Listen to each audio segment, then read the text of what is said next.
Hello everybody, welcome back to Game & Muscle Videos. We are jumping live into Sim Racing System to do some driving in the Dallara modification. We are of course playing with the Oculus Rift. I was going to say DK2, but it's not, it's the Consumer Rift, and we are ready, give or take. Let's get in the car. Of course we can't see YouTube chat, we can only see Twitch chat, and we're using the Twitch chat app. Hello Redstone Genius, he's in like a lightning bolt. And there we go. This is the Radiator Springs Racing event as well, which takes place once every evening, and then they have their final race at the weekend. Now we missed the last one because we weren't paying attention. I was a bit too busy this weekend doing boring stuff, so it's nice for us to get into it midweek. And we've got the TSPC Racer steering wheel with the Formula rims, so it all feels rather authentic.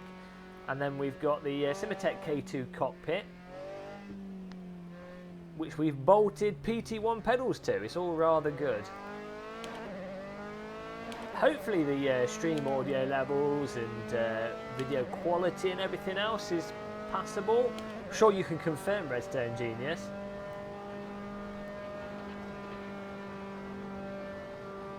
But there we go, we've got 8 minutes left of qualifying. Let's move my seat a bit closer, I think. We're a bit reclined. Oh dear. We need to do some tweaking of our pedals and what have you, but we'll make do. I feel a bit squished up. Oh, okay. The brakes didn't seem to be too effective there. Let's bear that in mind. It's alright, thanks Redstone.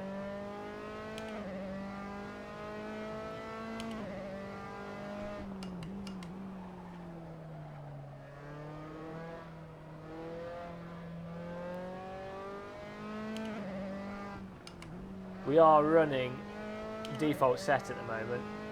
Probably could do with some tweaks to it. Hi Grey Wolf 40, oh you didn't die in your sleep. That's always good.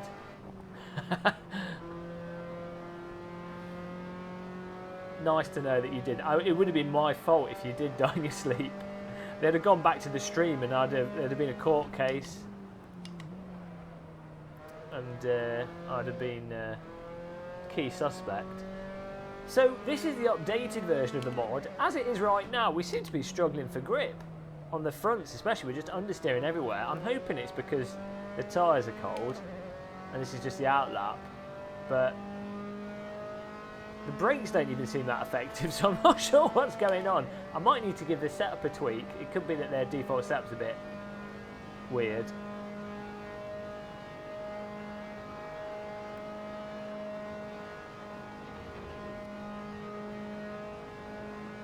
We'll have to see. It's like the car's not slowing down. That's weird. I mean, yesterday I was driving the Formula car, so maybe that's why my brain's now gone crazy. It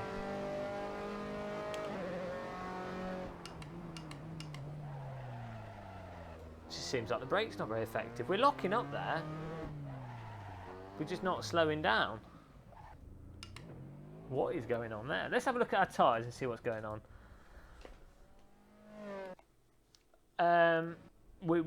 This is the problem with Formula cars. A lot of it is set up.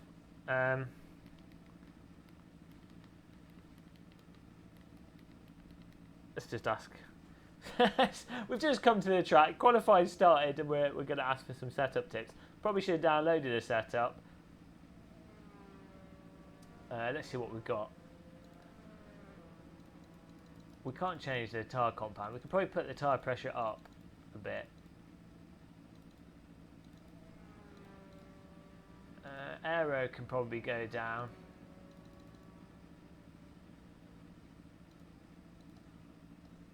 We'll leave the fronts up. We'll turn the rear aero. Let's just turn it all the way down.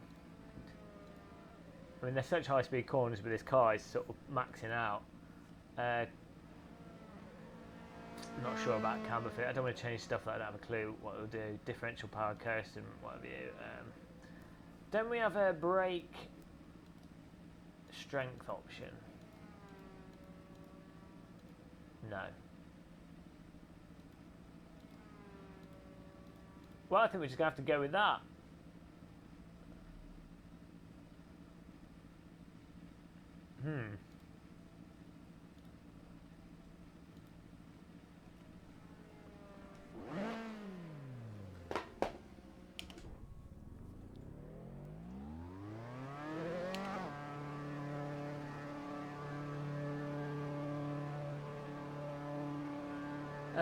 I was thinking of car specific.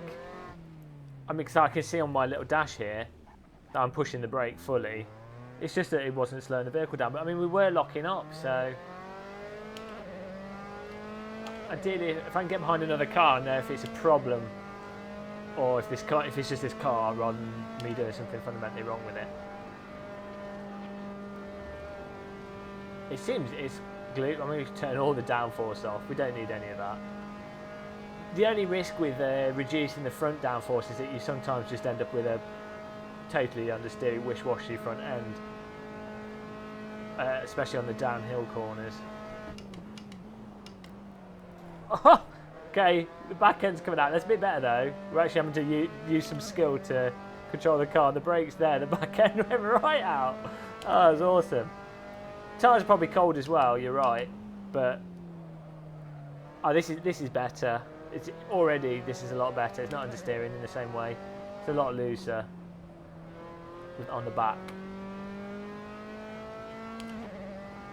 Probably a combo of the two. I don't know how much it affects this vehicle. But this is planted in. We've just took the aero completely off. The thing with Spa is with these cars, it's such a high-speed track that you don't have to run crazy aero. Oh, this is quite nice. The car's turning in now. This is actually just by changing the aero and increasing the tyre pressure, we've made this car 10 times more fun to drive. Hi Redstone. I'm spamming the message. Read the sign.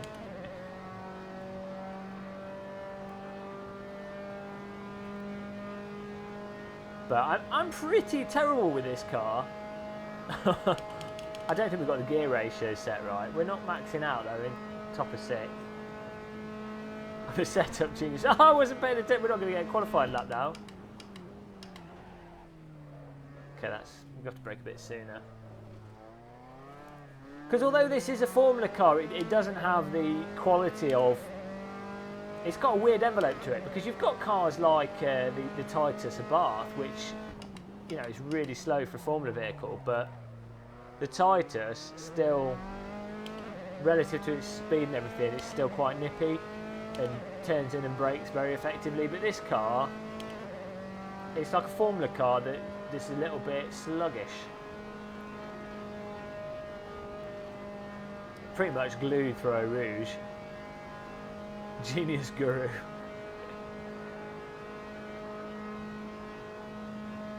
I do. Ivan Ketchup as well. I didn't notice you joined the chat. Welcome back. The car's turning in by itself. It's all good. I love how progressive AC is with its handling.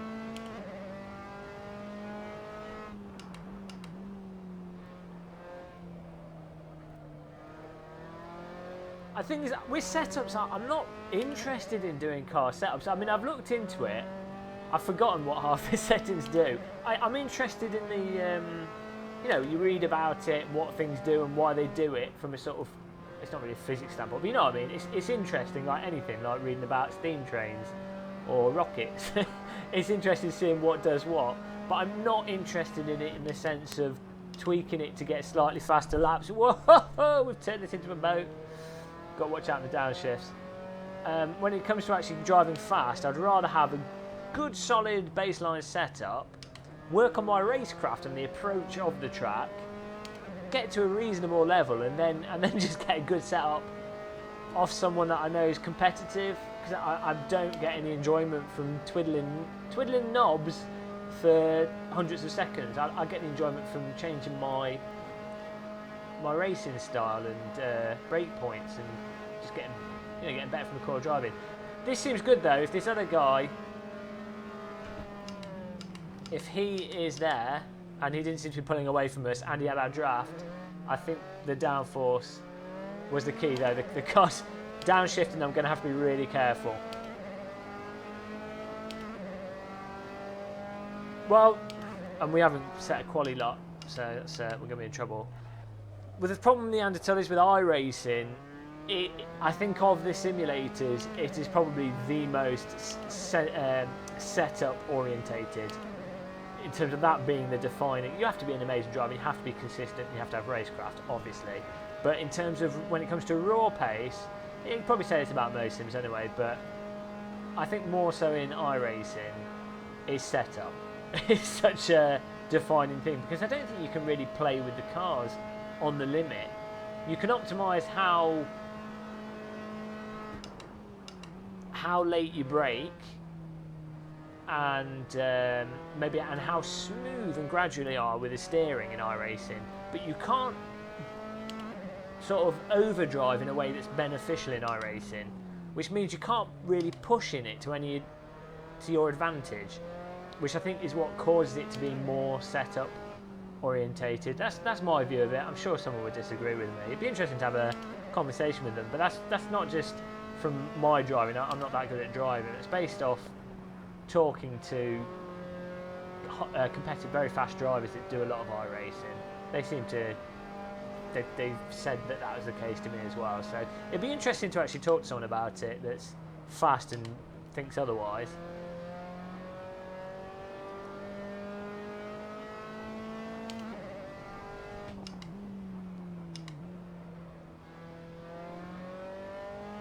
Yeah, they might do redstone. Whoa, feedback, force feedback just cut off. We need a sip of our coffee. We need fuel. Okay, we'll do fuel first, then we'll have a sip of coffee. How much fuel we got? Where are you, fuel? Come on, team, fill up the car. Oh, it's only 9 laps. Fantastic. Let's sip of the coffee. I don't want a quick start because I think it goes straight to race. Look at this, we're right at the back.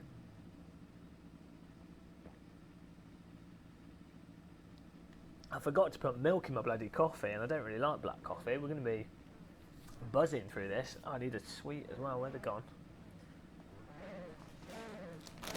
Oh, I've finished all my sweets. Okay. It's not missed the race start. Here we go.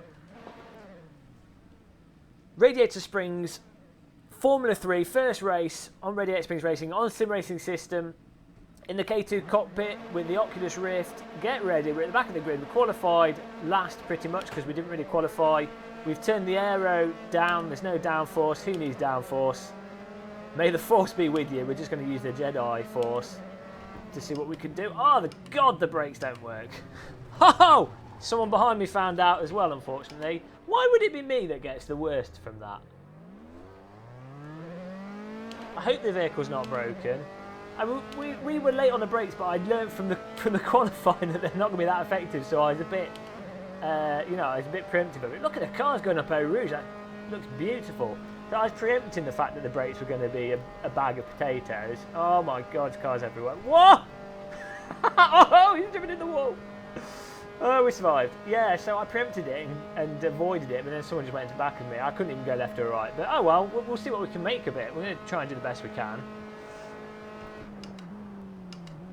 I think, accidents are bound to happen. You watch F3 races on TV and it's worse, it's just as bad. I mean, this looks beautiful with these cars everywhere, as long as they don't drive into me again. You watch even GP2 at the start of the season, the driving is atrocious. And those are people that are, paid. They pay like hundreds of thousands of pounds a year to drive, and that's what they do all the time, and they're terrible. Obviously it's real world racing, so it's more demanding, but the point is, you can understand why Sims still have problems with driving. Look at this, no downforce. Who needs downforce? Amazing. These cars are gorgeous. Really nice car model.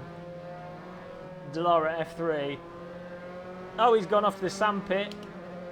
Mummy, can I go to the beach? Every single race, young Timmy wants to go and build some sandcastles. These guys are probably running the default set. Will he leave me space? Yes, he will. Look at that. We just see his front wing poking through to our left. He's still there. I just caught a glimpse of his wheel. There he is. He's behind us. We're going to pull across now so we can block him off. Force him to overtake us on the right if he goes for it. Oh, we're in a rocket ship, guys. Game of muscle coming hard from the back. That's the way we do it. I'm going to brake a bit early. I always love coming hard from the rear. I think that's the best way. Oh, that's the best way to do it. Caught that. Thank you, TSPC Racer steering wheel by Thrustmaster. We're going to defend on the right here.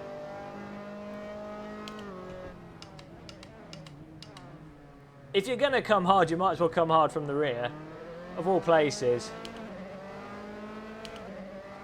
Hi, Seb BFR. Welcome back to the stream. Anyone that's on YouTube, remember I can't see the YouTube chat, any Twitch chat. Look at this guy. We're going to try and go wide and then sweep back across. That wasn't particularly efficient. We can hear the wind in our ears as we get on this guy's exhaust. Whoa! It's gorgeous. Got a car next to us. Ah! His wheels touching. Ah! It's like a horror game. Yeah. Oh, you've got to squeal like a girl. It makes you drive faster. I should say like an 8-year-old girl. There's plenty of girls that are more manly than me. Oh my god, everyone's going on the grass. It's going to be cars everywhere. This is fantastic, guys. This track's better with this car. The previous one was on Monza and it was about as dull as watching... Oh! That's... Okay. You guys do that. That's fine by me, as long as you don't take me out. Yeah, Monza with this car is a bit dull. It's like watching a paint dry. That's the best analogy I can think of. The default analogy for something that's dull. Whoa! Jeez. You've got to watch out for that. No downshifting on that corner. Can't believe we caught that. Spaghetti arms. My hands were upside down. Ah! No! Is that... Do you know what? Is that because we cooked the tyres with that slide? So they lost performance. That'd be interesting to test, actually. It's nice if it was. I mean, it wasn't nice to do. Didn't help with the lap time, but it's nice that the car had that change in behaviour. It's probably just me driving badly. Whoa, moving wide here so we don't get taken out. Back on the tail of the guy that we were battling with before. Oh, got to watch out for that. We've got to watch out coming out of this corner. Ho, ho, ho. Hi Cosmic Drew, welcome to the stream. Nice, second time. You've already lost your virginity. I'm struggling with understeer at low speed with the turning though at the moment, so maybe I think the canvas settings could probably come into effect for that. Maybe we could change the diff so that we can use the throttle to get the car to turn a bit, but then the back will probably slide out, or the ears sliding out. Yeah, I love Donington. Come hard from the pack, don't ride that sausage. I always end up riding the sausage though. This is my problem. I'm good at coming from behind, but I end up riding the sausage. And you don't want to ride the sausage because it's just a world of hurt.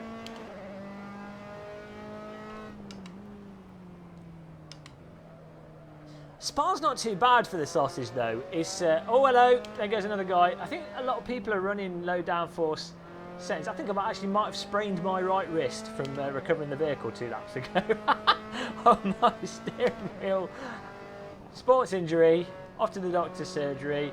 Oh, how did you sprain your wrist? I was playing driving games. I think it's going to be okay. Ice pack on it after this evening. All good. Catching the uncatchable. Why? We're 10th at the moment. I'm struggling to get the car to stick around these corners.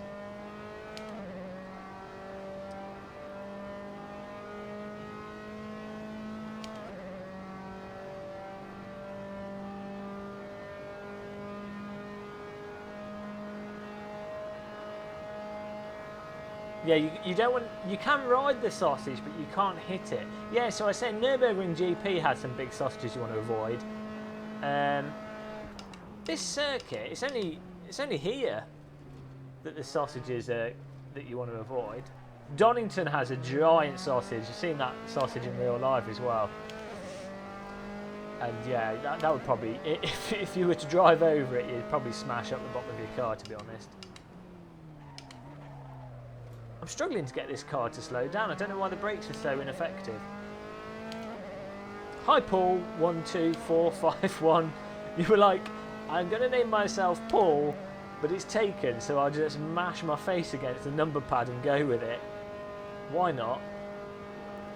So you'll see now that basically the positions and the grid is spread out by who has a good setup, and I think our low downforce was a good starting point, but it's not good enough.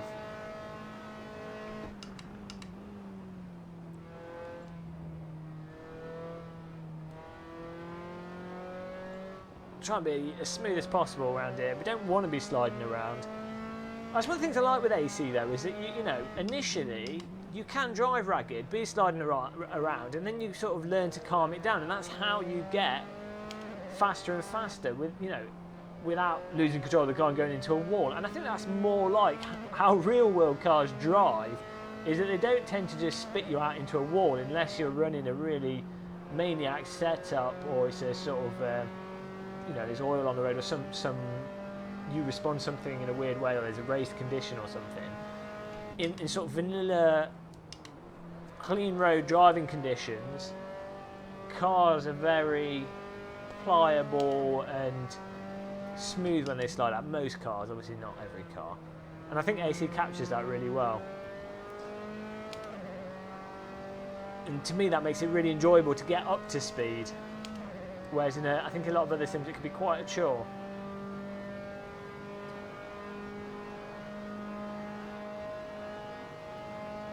Okay, said BFL. We'll give it a tweak for the next race, because this race is just a one-off each evening. We'll probably do it again tomorrow. Oh yeah, don't forget to sign up for the next Sim Racing System race. It's going to be the Porsche Cup cars, and we'll be joining that as well after this. Oh! What's that gap to the guy in front? 6.58. He's going around that corner. So we might catch up with these. It looks like they're going to have an accident. Oh, he just squeezed on through.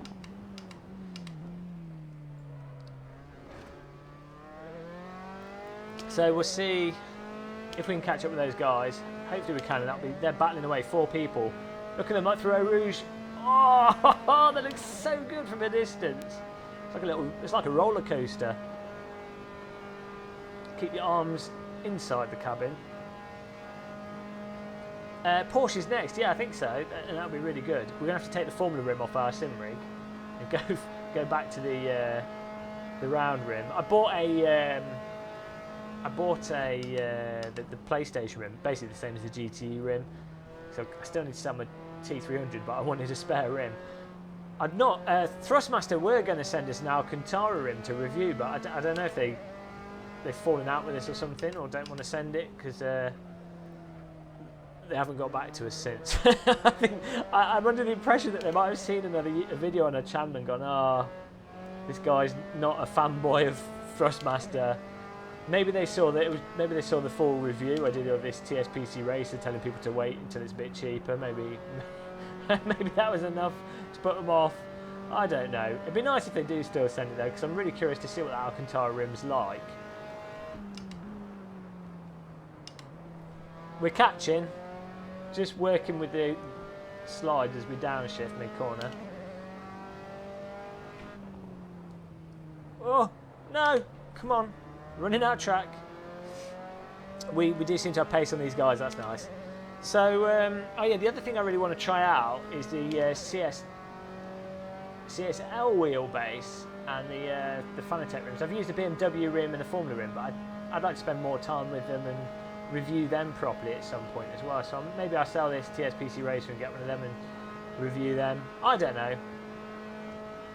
Actually, maybe if they work with console, might have to. That'll be a good time to do it, so that when Gran Turismo comes out, we can use that wheel to review that. But who knows what's going on with that. 2 centimetres. That 2 centimetres can be all the difference, Seb. When you're coming from the rear and riding sausages, 2 centimetres. It might seem like a small amount, but you know it can be the difference between a half a mile and a mile in certain situations. Just having that extra control. We seem to be faster through the section after this. I don't know what the corners are called because I've forgotten. But we seem to be faster than these guys. Well, this is suede and I'm driving it with my hands, so I'm probably ruining it.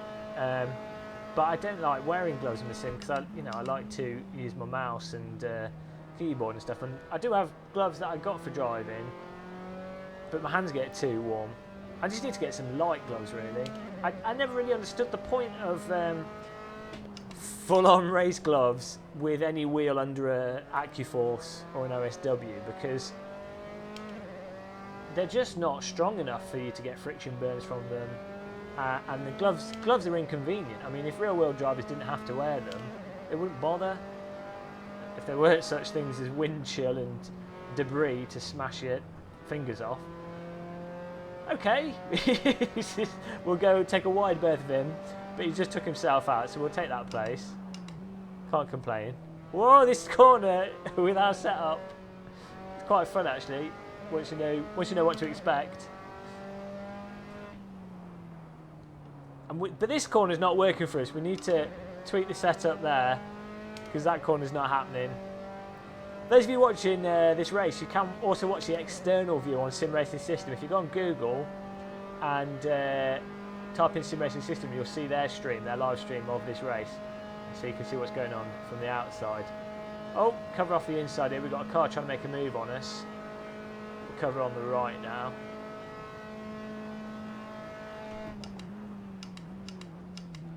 I don't know why the brakes don't seem effective. I don't know. Maybe I need to just push them a bit harder. This suede's not been like that, Seb. But I mean, Alcantara is basically a fake, a synthetic type of suede. This suede, even when my hands get sweaty, has been fine. But it will start to wear. I mean, you notice that on Alcantara and suede and. What's the other one called? It's called like super suede or something. You notice that when they wear, they can get quite harsh.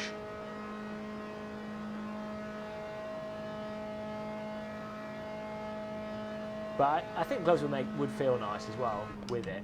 But it's just not convenient wearing gloves. Maybe we can get some really thin gloves.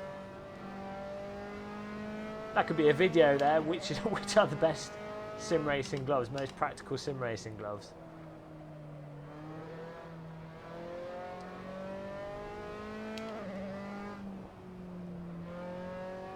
As you'll see from our time, we're slowly getting better with the racing line as well here.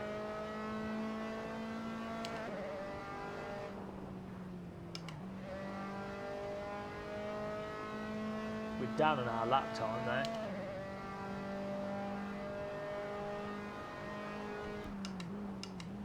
Well, Alcantara is supposed to be more durable than suede, but suede's got a lighter feel to it and a finish to it. One of the problems with suede is that it tends to, I don't know if delaminate's the right word, but it tends to fall apart a little bit and come off in contact with things, whereas Alcantara generally doesn't wear as much as suede and supposedly lasts longer without coming apart.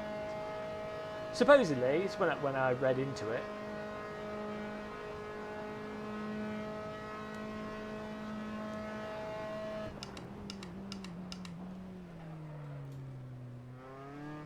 I'm so worried we're going to spin the car. Ah, there you go. I could feel it coming.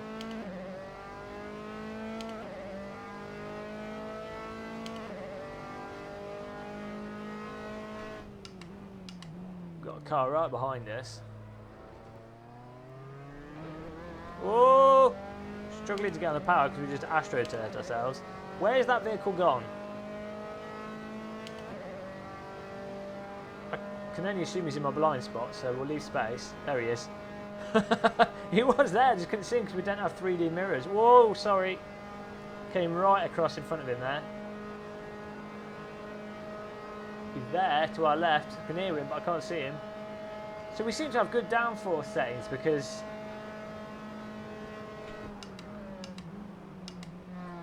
even here with a kind of draft, he couldn't really pass us. We didn't really defend that very well. Oh! We caught that.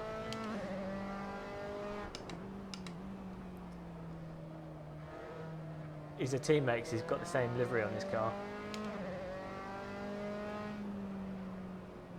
Yeah, we seem to be getting, with the setup we've got, once we get into an initial bit of understeer, the car's getting stuck in that understeer and not coming out of it for a long time. So I think there's a lot of mileage for setup improvement here.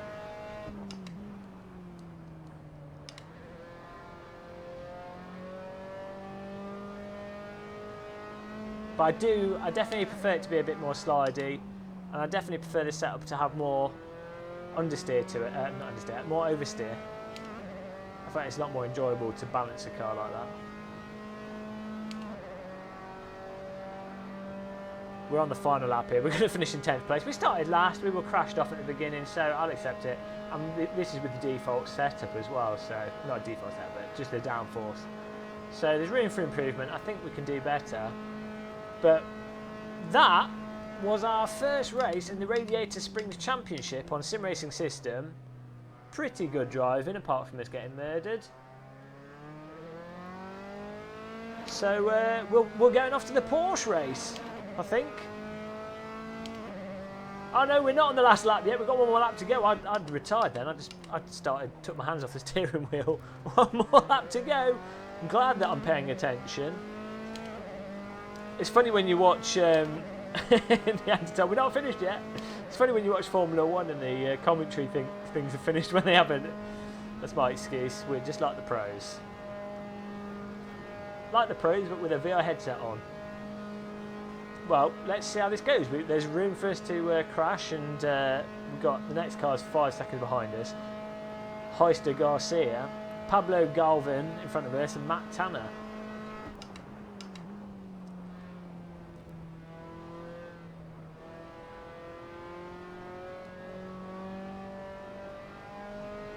But with some setup tweaks,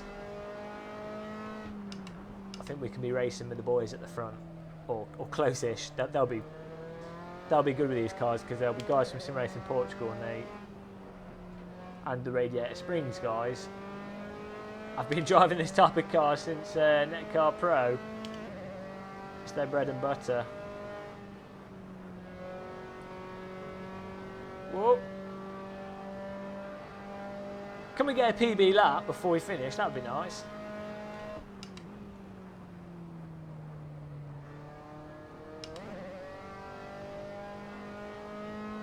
Oh, he's made a mistake, so we almost followed him.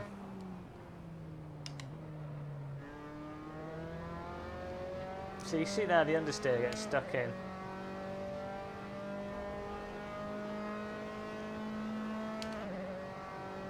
We might be shifting too early as well. I need to check at what RPM we're best off shifting with this vehicle.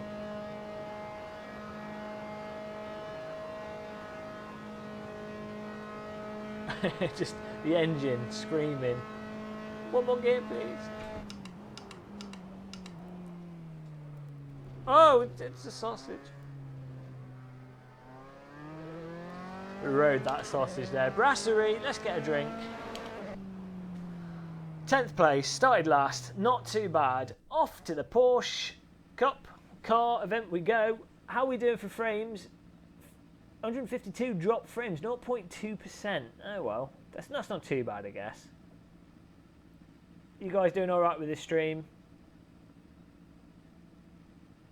Did the quality seem okay to you guys? Let's put the other rim on. Let's leave the server first. That's probably the right thing to do. I'm wearing my lapel microphone this time, so I can take the Oculus Rift off, and you guys should still be able to hear me. Consider it like that. Let's see what's going on in the chat room. Some good clean racing today. I beg to differ. Yeah, we kind of got destroyed. But what can you do? Maybe for the next time we can... Some of you guys on our server, on the stream, we could do some testing another time with that vehicle. Get a better setup sorted out. Where's my sim racing spanner gone? It's time to change the wheel rim. Here it is. It is. We are running 720p, 48 FPS. That's the obvious FPS to go to. Sign up, guys, on a sim racing system for this Porsche race. 20 minutes to go. Content missing. Crap. Download. We have to download the content. Oh, it's Donington Park. Amazing. We go into where I used to live. I used to live in the Midlands, right next to Donington Park. Virginia International Donington Park. There we go. Absolutely awesome. I love, and the mod version of Donington Park is really good as well. Really good mod track. We're downloading it on Race Department. I'll put the link in the video description, because if you are a fan of AC, you need to drive, or if you've got AC, you need to drive Donington Park. Download this mod and donate to the guy that made it as well. Save.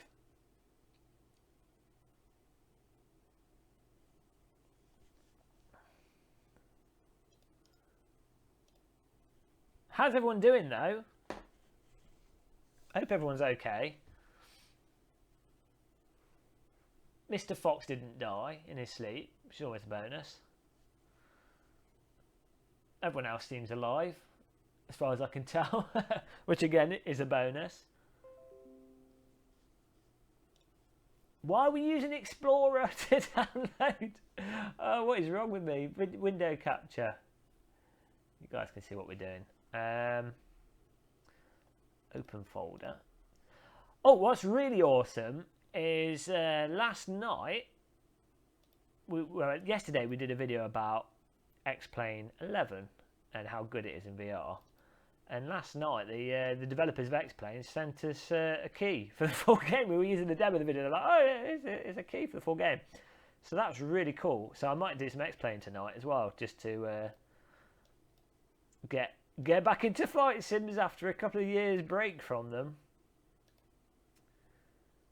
But if you watch the video, X-Plane looks incredible, especially in dusk.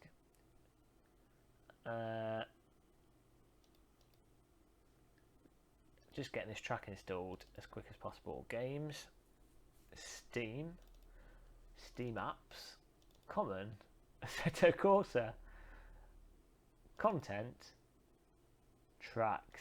There we go, Donington Park. Go at it.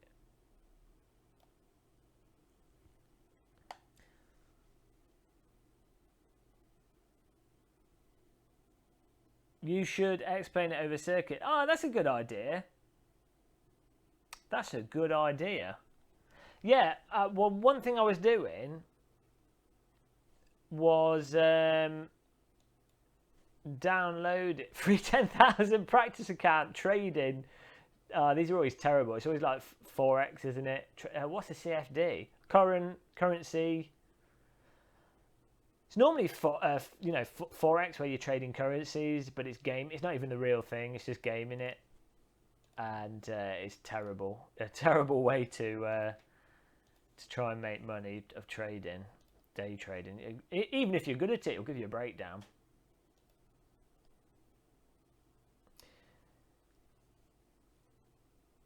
So, yeah, flying over the different locations, different tracks, that's a really good idea.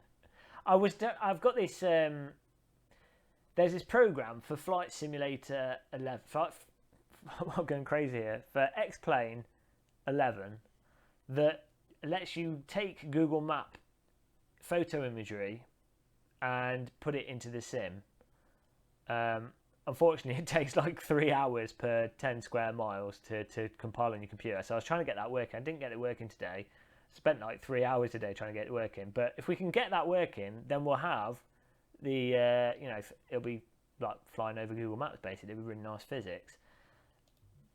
which in turn will allow us to fly over tracks and check them out, which is a really good idea. I think it'd be fun to fly over the track in X-Plane 11 and then drive it in Assetto Corsa or iRacing or R-Factor or whatever sim happens to have that track. Okay, Porsche Cup registered. We need to get the blue car because it looks sexy. Oh, actually, the green one's all right. That's what we go for. Which car should we? You guys in chat can pick. What car should we go for? Hi, Red Star. What do I think about it being sold? We covered this yesterday. I'm sort of I don't know what the word would be. Ambivalent.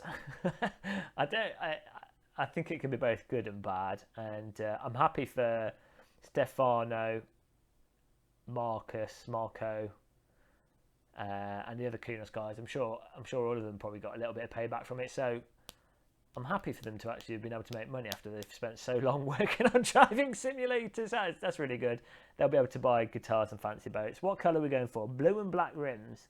Pink. Okay, well, I think pink's winning at the moment. 2 on pink. Where's the pink one? It's a shame that it's not completely pink. Purple or pink. But yeah, okay, we'll go for the pink. That's blue? I'm colourblind.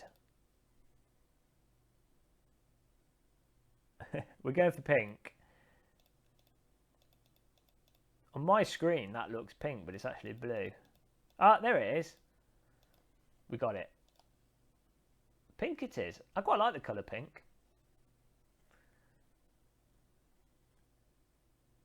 Oh, so we got for 9:30. Sorry, I don't know if I picked the wrong one, but historical fact: pink used to be a boy's colour in the UK, and then it changed to being a girl's colour. But now it's a boy's colour again. How absurd is that? The idea of having a colour be for a specific sex. You've been born with a vagina, therefore your colour of clothing will be pink from now on.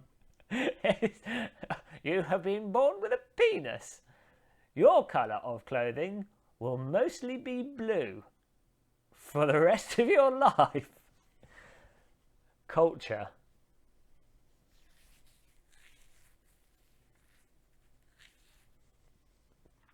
You've been born a Muslim. Now you shall wear black. Put your burqa on and be happy. I've never seen a traditional Muslim woman play a driving simulator, you know. I'm sure if you went to like Saudi Arabia, they must have conventions with sim rigs and there must be people in traditional burqa, hijab driving simulators, you would have thought, but I've never seen it. You'd think it would get in the way. Mind you, you probably get the same visibility that you get wearing an Oculus Rift, so probably their entire life wearing a burqa feels like being in virtual reality because they've got the limited field of view. 12 minutes until the race starts. I would do, but Live for Speed tends to like lag out a bit and the public servers aren't always that busy, but yeah. I do quite like Live for Speed. Oh, we need to turn... Well, I forgot to take my wheel off.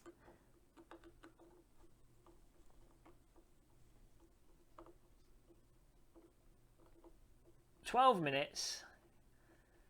Get pumped. We need some music in the background. Practice your free trading. Oh look, we can trade forex, gold, and stocks. The thing is, it is actually worth doing practice accounts on these things. I think that's actually really good. Obviously, they then try and entice you into it, and a lot of them are more gambling under the guise of it being investment, and I think that's really bad. I mean, personally, I don't have a problem with gambling in general.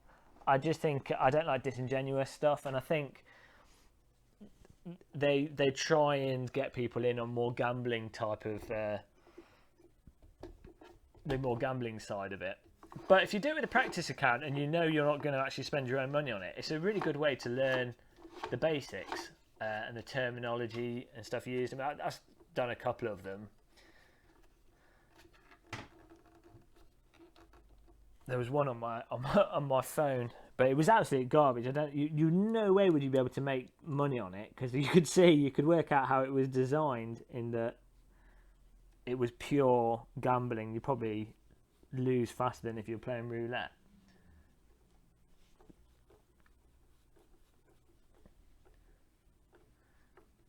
Tesco and Vodafone, is that what you're going to invest in? I'd like to invest. I want to invest in solar panel companies. Not in the UK though. We have about 2 minutes of sunshine every 5 years, so it's probably not going to be a successful industry in the UK. I've just bought £30,000 worth of solar panels. 10 years later, I have managed to boil a cup of coffee with my solar panels. It was totally worth the investment. If you live in the south of England though, proper south of England, that's probably not too bad. You don't actually need sunshine for solar panels to work. It just needs to be vaguely bright. But those people are living in the south of North America, solar panel away. 9 minutes. Get pumped up, guys. And welcome to the stream, anyone that's new, that's come along and is watching. Hope you're having a nice day. This is now, it's basically turned into radio muscle. Hi, I'm James and welcome to Radio Gamer Muscle, where we talk about controversial subjects while sim racing. We haven't actually got any controversial subjects to talk about today, so we're just going to answer viewer questions.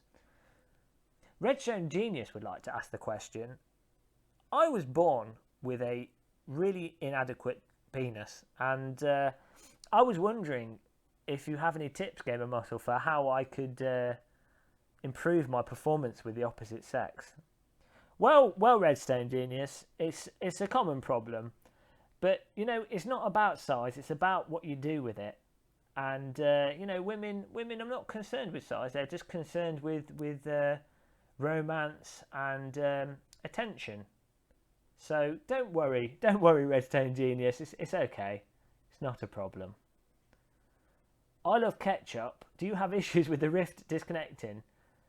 No, it's all right. But I know there are some cable issues. A lot of people are having cable issues with the way it goes into the headset. So that can be a problem for a lot of people. But I've not had any issues with my Rift. But dead pixel on my Vive. I keep forgetting I've got to post the Vive off. 8 minutes. Everybody make sure you sign up if you're going to join in on the server. We're getting ready for a race at Donington Park. A track I actually know. It looks like we might be doing the full layout as well, not just the... often they cut this off. A track that many Americans know. Not from... it's in iRacing, but it was in Toka 2. I think it was in Toka 1 as well. That's where I think most Americans know Donington Park from. iRacing and Toka 2. Otherwise, I don't think they'd know about it. But, a little bit of history about the track. I believe it was the first permanent road circuit in the United Kingdom. Initially used... built before World War II, and then it was abandoned, and then it got repurposed, and then it was used for like Formula racing. Of course, now it's most famous for motorbike racing. Let's have a look.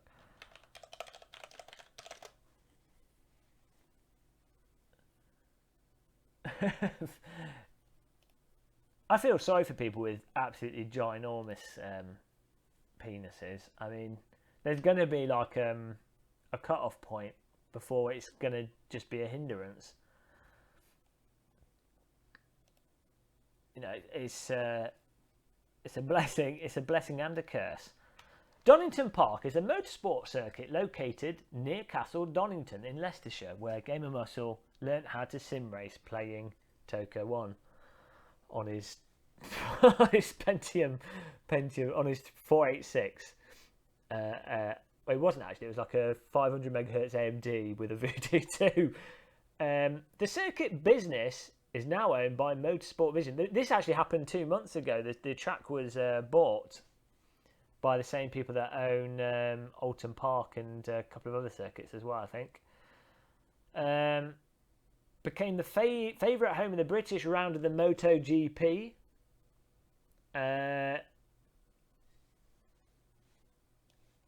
What other interesting facts can we find? Pre-war racing, Donington Park Motor Racing Circuit was the first permanent park circuit in England. There you go. The first permanent racetrack. I don't even know if it says park circuit. What does that mean?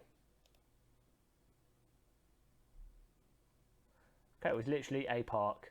They turned into a circuit. They were like, kill all the wildlife. We're having a racetrack here.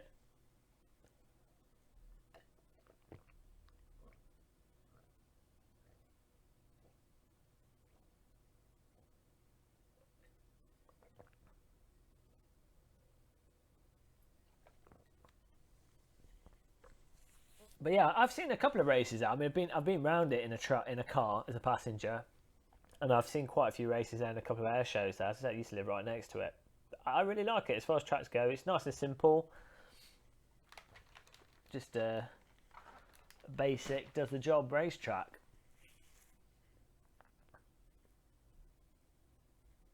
Why do you walk with a little... Oh, okay, so you've got 3 legs.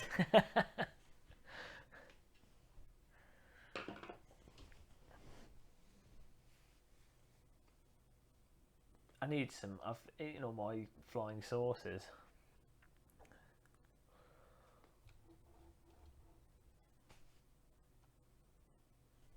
Should be able to join in 1 minute. Registration's closed for this circuit now and this event, and it looks like we've got a good number of cars to drive with.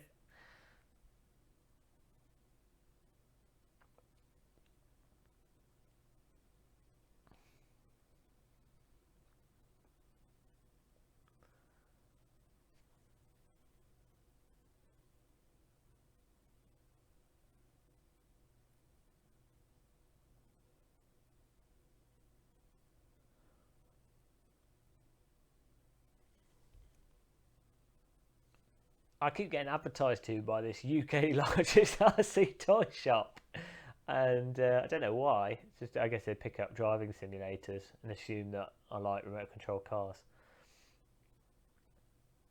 Oh, I bought remote control quadcopter, so maybe that's why. It's hard to work out how what Google have been listening to advertise to you. Oh, I watched some train set videos on YouTube. That'll be what it is. That will be how they've caught me out.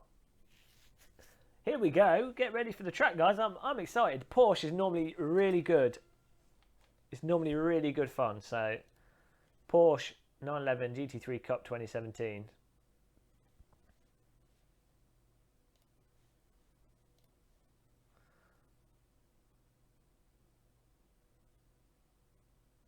Whoever's... Oh, that was me. Why is it just put the YouTube link there that I pasted like half an hour ago? That confused me. Let's get some laps in, guys, boys and girls. Has anyone got a... Come on, setups. You know how it is. Where's BRT when we need him? I think he's not aware that we're streaming. He's probably asleep, poor guy. Oh, this feels incredible.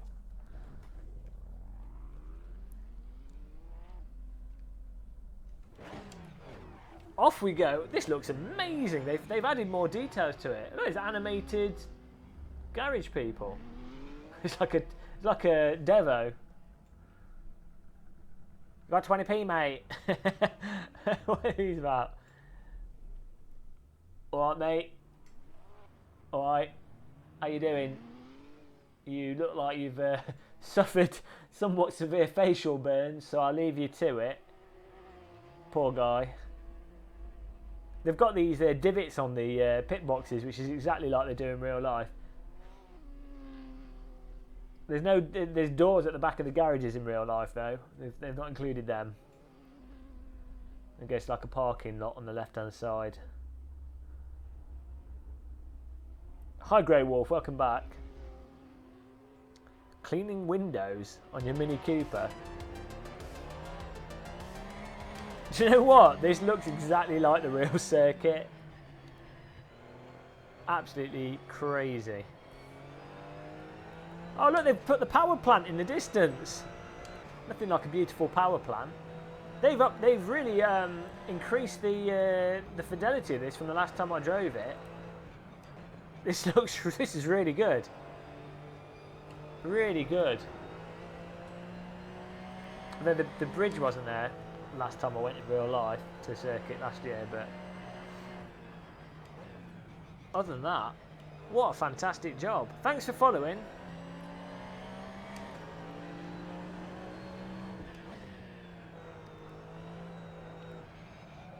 Oh, this car's good as well.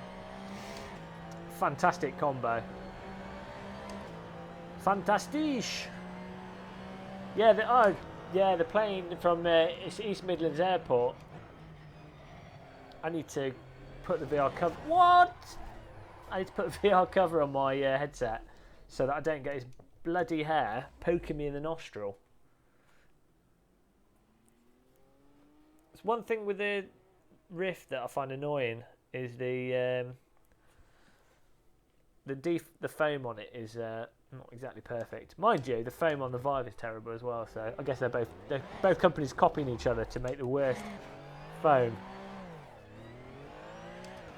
I'm running the circuit on the lowest details. They've got the skybox now has the sort of hills and stuff in the distance, and it looks very much like as it is in real life. It's on like a big hillside. They do the Download Festival at Donington, which is a heavy metal rock concert. So it really is like in the middle of a big field. Let's not ram over stuff. They've done a fantastic job on this. Fantastic job on this mod version.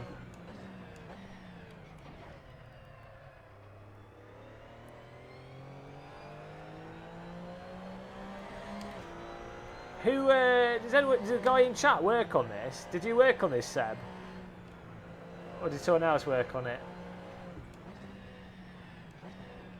Awesome track. We're in practice at the moment, and then we'll go to qualifying. Hopefully we can get a moderate lap down. I don't know if we really need to do a setup because it's our first time here with this car, so we're going to be needing to get up to pace in terms of base lap time first. Whoa!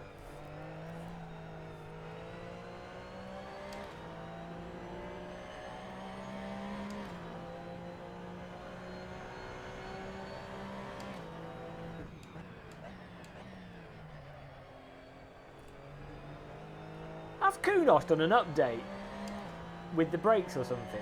Something seems to have changed with the braking.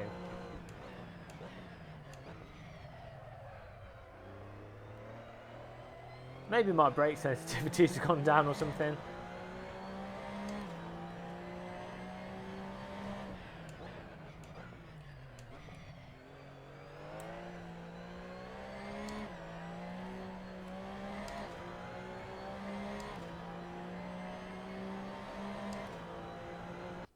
Oh, here we go. So, off to qualifying. I'm excited for this race.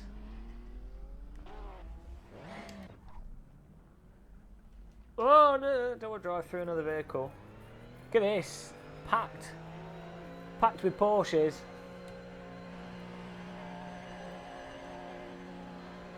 Fabio Kane, I can't see your messages on YouTube. You have to go to Twitch if you want to chat to me, because I can only see Twitch chat in-game.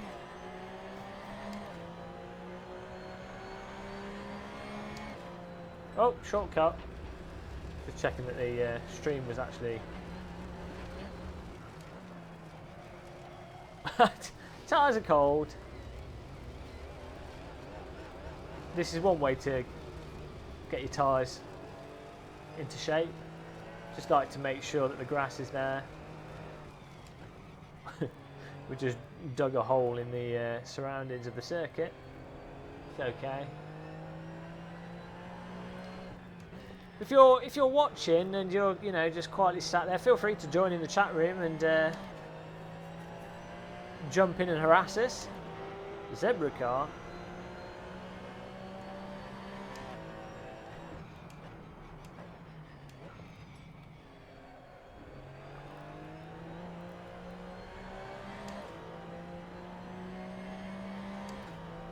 I don't know where the brake points are for these final corners. Never. Normally the layout of drive isn't this full one.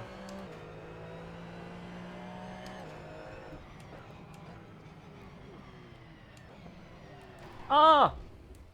Thank you. I was just going to do a banker lap then. I've just been absolutely monged.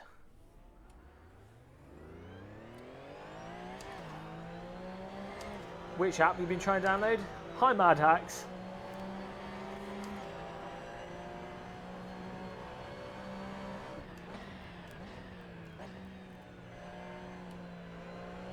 We need to get a lap in because some of the guys on this server aren't exactly the most talented. So we need to get up there. There's the plane from East Midlands Airport. Probably an EasyJet plane going to Ibiza. We've got someone with a terrible ping there.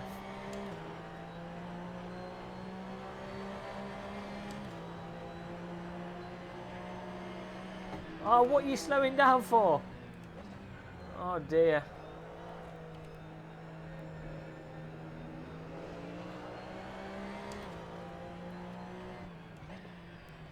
Seven minutes. Come on, we need to get a banker lap in here.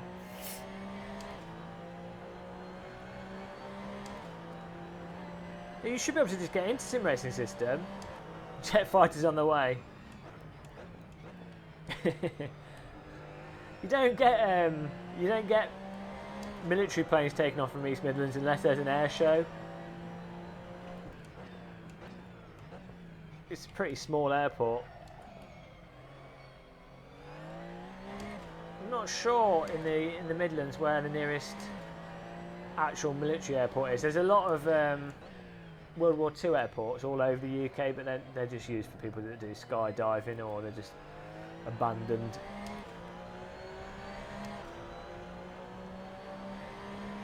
I think most of the proper military airports in the UK are in the south of the country.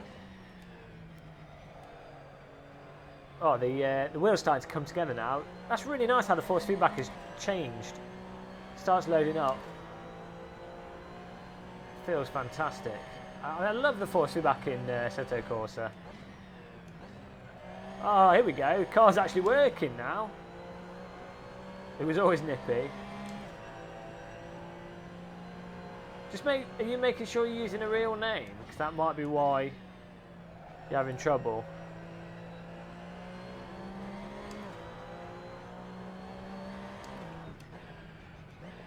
I don't know. Often normally the big problem people have is that they register with the wrong name or they don't use a real name. Hi Squirrely, welcome to the stream. Are you someone new? Somebody new? Hello. I like having new people pop along, or maybe you're not. I often get confused and think it's a new person, and it's not, and I just make an idiot of myself because it'll be someone that's been watching a stream for the last year, and it's as if I don't care. Oh, where are you going? He's gone for the pink as well. Colour to go for, clearly. Where is the brake point for this last corner? Banker lap.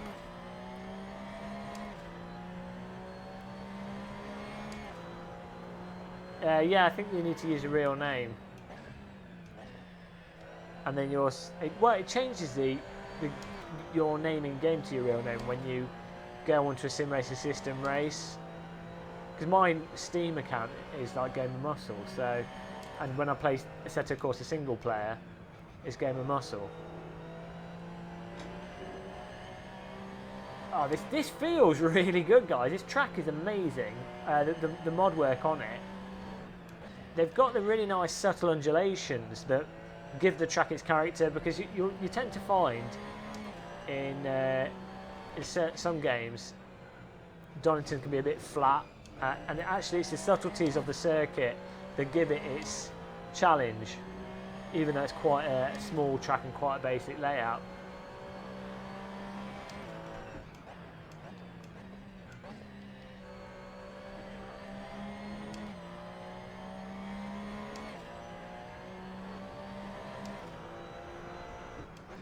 Well, if you use a real name, and if you do still have problems, I'll contact the guy that runs it and see if you can do anything. But it should all work. I've not heard of that being a problem before for anyone else. Where is the break point? That corner. Oh, he's new. So welcome along then, Squirrely. Thanks for joining the chat room. We always get a load of people that just lurk. Just little lurkers sitting there watching. They don't want to join in the chat room. They're just happy watching from the hedge at the corner of the park. Watching the women play tennis through the fencing. That's the majority of people that are on Game Muscle videos. That's the crowd we attract. It's okay though, as long as they're being entertained. That's what matters. Oh, can run quite far wide. They've done a really good job on the texture work at the edge of the circuit with the way the textures blend with the road and the curbing and the it's not really AstroTurf, it's sort of like a weird concrete stuff that's got weeds going through it. They've just done a really fantastic job. Oh, I was reading the chat room and I missed the break point. Lap won't count. I'm blaming you guys in the chat there. Redstone Genius. Homeless guy, welcome back. I can't see your messages because your font that in-game Twitch chat has given you is ridiculously hard to read. Or colour. I was braking just after the start of the curbing on the right. Okay. Well, we're 7th at the moment. We'll try and do a good lap here. Thanks to, yeah, you have to keep your messages short and then I'll see it. Hello, Wicked Dimensions. Oh my god, I need to stop reading the chat room. Welcome back, Wicked Dimensions.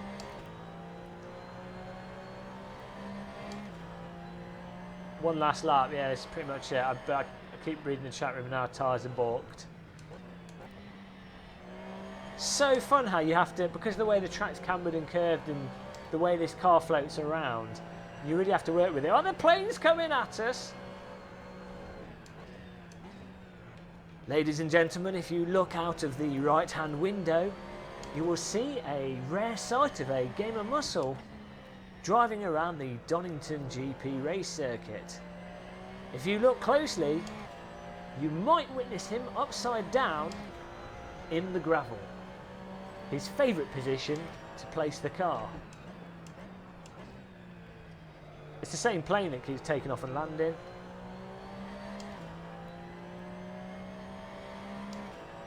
I know, it's nice to have people join in the chat room. On Radio Muscle. We need music in the background as well to keep it more lively. So braking at the end of that curbing on the right seems about right. Maybe take a different angle through it. Oh yeah, Wicked Dimensions. Google my Orico review, Orico USB hub. I spent ages looking for powered USB hubs that work well with different, plugging a ton of crap into them, and I've got Oculus Rift cameras plugged into this. I've got X55. I've got a Simetik 3D joystick. I've got my TSPC Racer. I've got my PT1 pedals. Everything. I've got like 12 things plugged into this hub, and it all works with no issue. So it's a USB 3.0 hub. And it's like 30 quid, but it's really good. If you do buy it, make sure you click my Amazon affiliate link underneath. But I highly recommend it. Basically what happened was I researched them for ages. I bought the USB 2.0 hub myself and it was really good, so I made a video on it, and then Orico, the guys that make them, contacted me and I've run out of fuel. And they sent me the USB 3 one. What I would say is don't buy the USB 2.0 one, because if you charge some things off the power on it and leave them in for a long time, it can overheat. But I've not had that problem with the USB 3 one, so...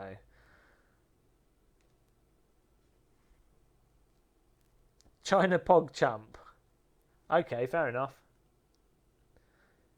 To be fair, you know, with USB stuff, if you can,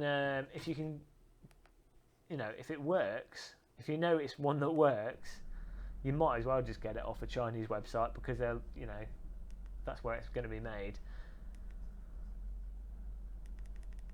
But I like to get most of my stuff from Amazon, just so if I don't like it, I can return it. 15 laps! Oh my god! We're not at the front here. This should be interesting. So we're here on Sim Racing System in the Porsche GT3 2017 Cup car. It's not a GT3 car. We've got the Simetik K2 cockpit. We've got the PT1 pedals. We're using the Thrustmaster TSPC Racer wheel. We've qualified in 8th place. I'm expecting this to be a disaster, but absolutely incredible. Looking at this Donington track in virtual reality, it looks gorgeous. And this is on minimum track details because I turned it all down for the streaming and VR.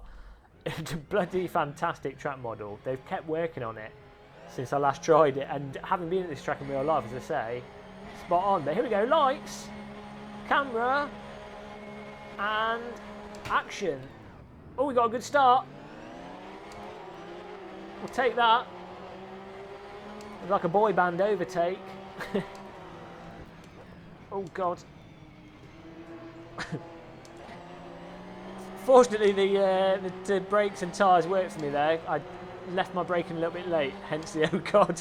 I thought I was going to rear end someone, and the car on the right was paying attention and moved out of the way. This car seems to be good out of the gate.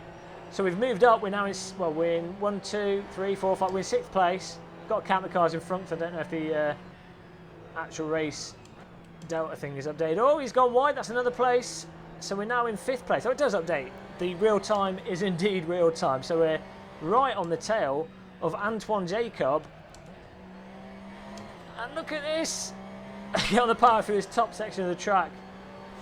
Carnage to come. Grey Wolf 40. You jinxed yourself by saying that. It meant that nothing bad happened and we somehow had a really good start. Whoa, you got to watch out for the curbing on the inside. Oh, Grey Wolf, we called it. 2 cars down, 3rd place. Oh dear, how did he lose it there? It's almost as if his steering wheel came off the table. Opposite lock, and there's a Boeing 747 right in front of us. Opposite lock and a Boeing 747. Watch out, you don't want to be doing opposite lock in a Boeing. Whoa, let's try and smooth things out a bit.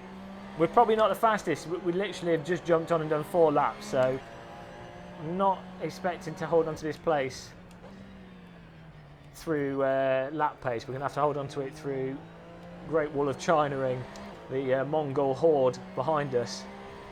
Genghis Khan in his Porsche is going to be trying to break through.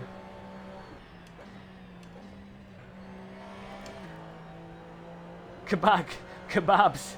Yeah, Kebab's inbound. They both. He was so eager to go to the kebab shop that he took someone else with him. He was like, "Oh, they do awesome kebabs here at Donington. Do you want to come with me? 2 for 1. Bog off." So this inside corner here, if you clip it too much, it's a massive bit of curb and it messes up your tyre. So don't want to cut it too much. What's interesting with the curbing here is, in real life, you can proper ride over it. And it seems pretty spot on, you know. Thanks for following.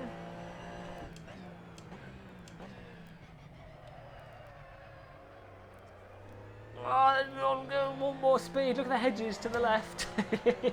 You got like a good little hedge. I'm braking too early for that.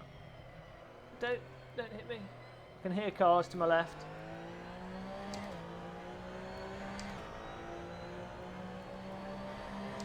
Oh, someone's left the server. These 2 guys in front seem to be operating at a different pace. Maybe if we can just focus here on getting our pace up a bit, maybe we can catch up with them.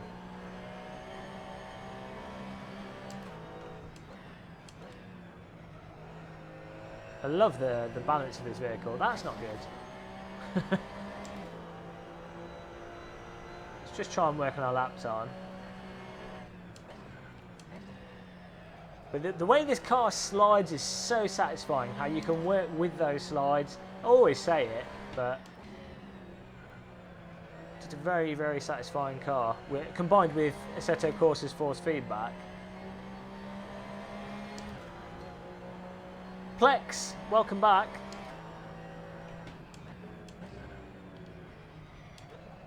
Oh, I'm struggling to get the car into that corner. I don't want to get a Kunos Cup penalty.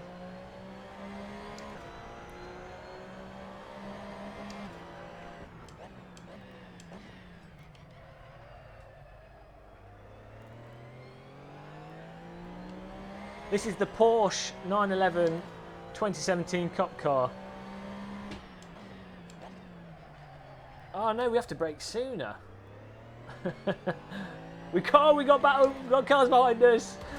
Had terrible braking, almost causing an accident there. 2 vehicles behind us. Thanks for clicking the follow button. I can't see your names unfortunately in game, but I do really appreciate you guys following. Welcome to Game of Muscle videos, or now Game of Muscle radio. More hot air than the power plant to our left there.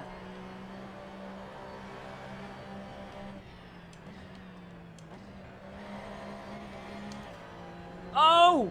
Oh, I thought he'd just gone into the wall and kebab shopped himself, but actually they're battling away. This is good for us though.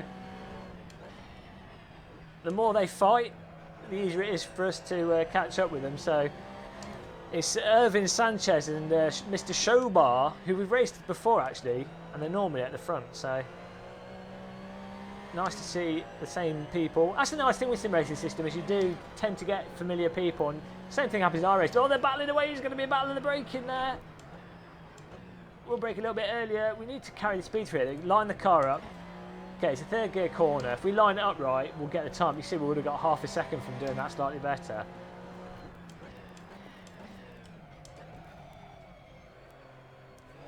Whoa! Watch out. 1st gear, probably not optimal.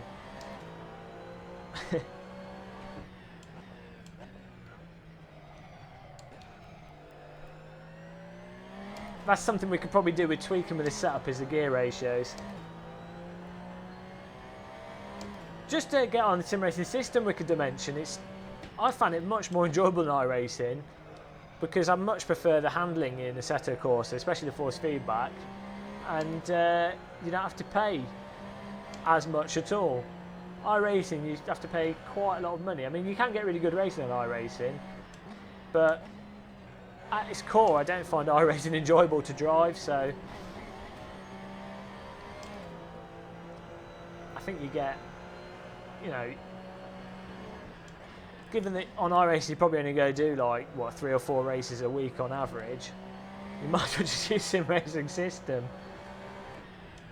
Although I guess if you're a really fast driver, the competition isn't as great in sim racing system. I don't know if it does, Riley. We've got a guy making a move on our left. He's not going to make the corner, is he? Yes, he has. Nice overtake. He got his car to stick. We might take him back here. The thing with iRacing is, I think they do a really good job with the trackside details, but AC's got much better lighting than iRacing. So the textures are really nice in iRacing, but I think this is actually better than the iRacing version, to be honest, from what it looks like to me now in VR. Oh, side by side. Oh, he's kebab shot himself to the pits. He didn't even want to. Didn't even want to get to pits. He caught it though. Nice driving. He's almost took himself out there, but he had the wits about him to catch the slide. Nice driving. Alberto. We've got a car right behind us. I'm wiggling all over the track as the 2 cars in front go onto the dirt. There's battles everywhere. Fantastic. Ivan Sanchez has swapped with Stefano Schubar. James Andrew and Alberto are right behind me. I've got to watch out reading the real-time car positions and not following the track.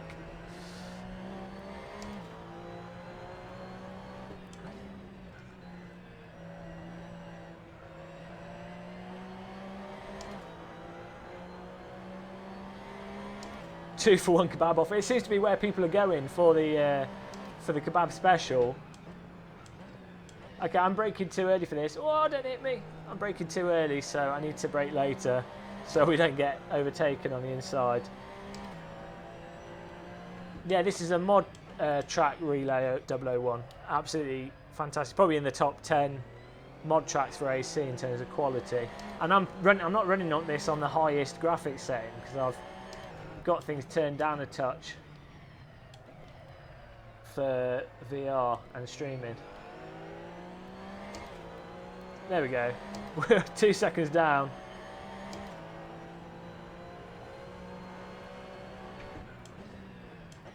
Okay, so I need to be changing my braking technique. Oh, I've been rear-ended, caught it. Back on the accelerator. 900 degrees of rotation there. Managed to catch it somehow. My hands were like spaghetti being flicked at a ceiling there. But we caught it. I think he might have backed off a little bit because he probably felt a bit guilty about giving us a big poke in the arse. You can't just get through the Great Wall of China by driving into it, I'm afraid. That was Genghis Khan's first attempt.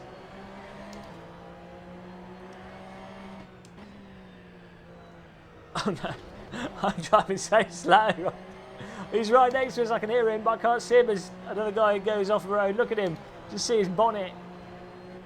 I'm on the right side.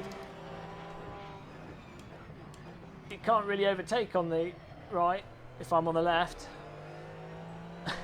We'll keep fighting away with it. Lap 7 of 15. Oh, kind of missed the brake point a bit there. Boys and girls.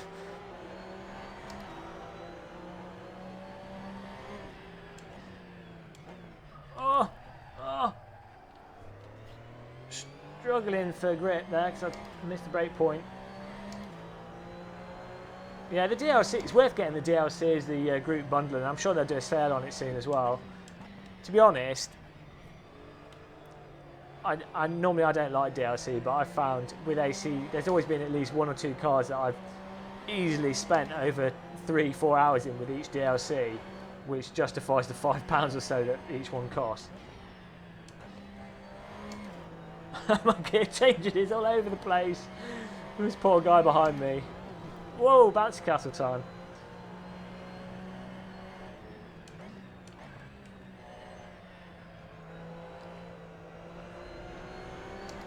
I don't know how much for what. Welcome back, BRT. Thought you might have missed the stream.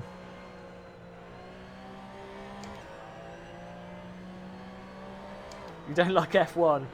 Well, the F1 cars in AC are fantastic though, just because they have that pliable grip to them, so you can sort of slide them around a bit like real cars can do, which is often something that seems a little bit missing from sims. So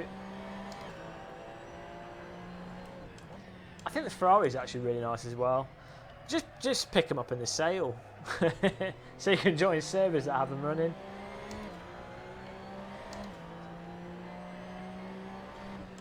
Well, the thing is, I never used to like Formula cars either, but I think you get, when you spend time with a given sim car, you'll get into it, but it's putting that time into it. We've got a back marker, Jerry Lopez, in between us and the 2 front guys. We're braking wrong and taking the wrong angle into T1, so we're losing a lot of time here. Can polish our laps up.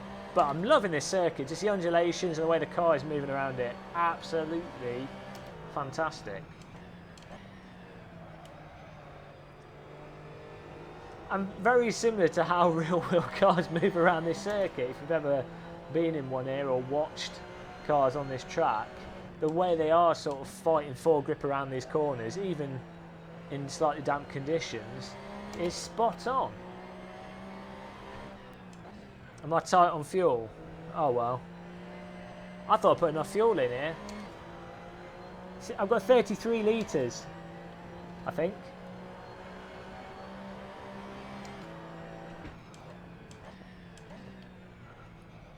Really hard to carry the speed through there. I will. And I'll probably end up dying. I'm trying to drive somewhat conservatively whilst I learn the track as well with this car. I'm pretty sure we can gain a good sort of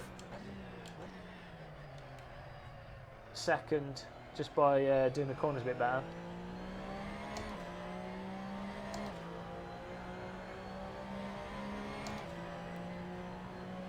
Wicked Dimensions written too much. I can't read all that at a glance. Oh dear. He's written the full text of the Bible. It all began in Bethlehem.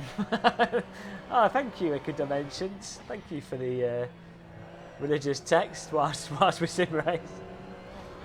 Oh dear. I'm like Donald Trump, I can only read three words at a time. Anything more and it's too complicated.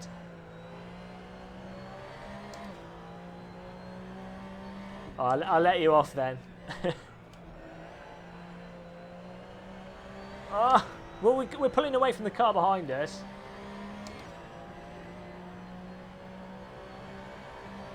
We're 4 seconds from Ivan Sanchez. That felt better. There we go. Look at the delta going up there. Quarter of a second.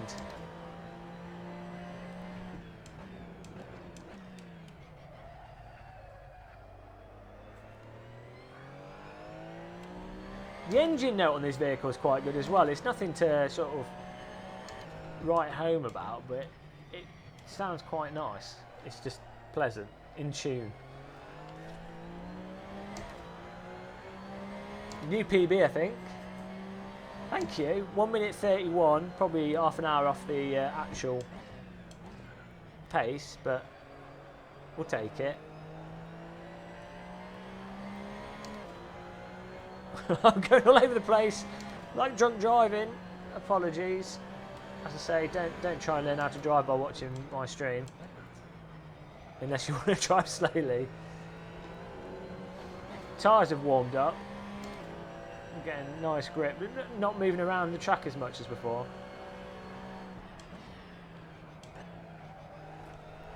Oh, there's been an accident up front. What's that back marker? Yes, it is. It's Jario Lopez who's decided to do a burnout in the grass. I thought it might have been Ivan Sanchez or Stefan Schobar, but no. Hopefully they will knock each other out whilst battling away for first and second. I need to focus the Jedi mind powers on them. Thank you, Seb. It's always good to know you've got enough fuel. Who's that? Ivan Sanchez. That puts us into second place.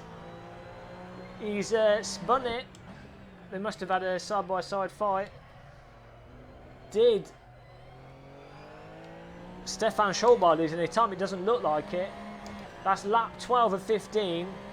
James Andrew is right on our tail though, so we're going to have to keep pushing here. It's been a pretty chilled out race. A little bit of side-by-side racing at the start, but people managed to take each other out, so we didn't really have to do that much, but it's been quite nice. I've enjoyed the sunset and the sunshine. I've enjoyed messing up every single corner.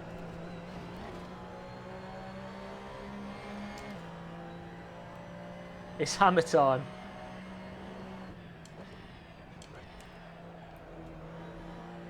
He's still in the sandpit or on the grass.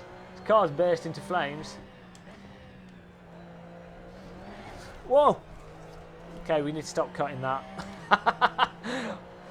300 degrees of rotation there to catch him. We've got James Andrew right behind us. We need to lean on the tyres more through there. Game of muscle, the Moses of sim racing. Oh, he's gone for a move around the outside. I think he's outbroke himself. He might be coming. Oh, look, he's drifting. Oh, he's gone into the wall. Oh, they're doing a bit of battling behind us. Fortunately, that's just slowed them down and given us a little bit more breathing space. Is that Stefan Schobar? It is. Into first place we go. Stefan Schobar has decided to do a 360-degree reverse entry drift on the final corner, and that has pushed us into pole position. And this could possibly be the first race win in Sim Racing System for ourselves if we can hold on to it.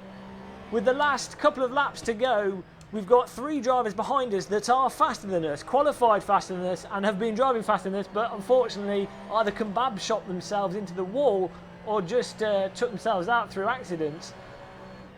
It's going to be a battle to the finish probably, because we're going to be right on our tail as we take full use of the track there. Let's brake a bit earlier here and not cut as much of the circuits we did before. There we go. Come off the throttle a bit. We can carry a lot more speed through there. We just need to get the line through it just right. Bring back one here, so thank you.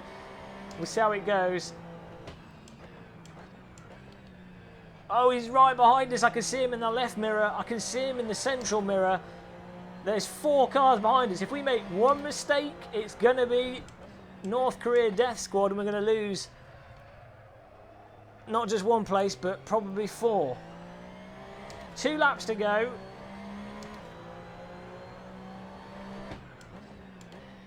No pressure at all. Our tyres seem good though. Everything seems really nice and grippy. Pulled away a bit there. 1.8 seconds. We're like a rocket ship with our default setup of love.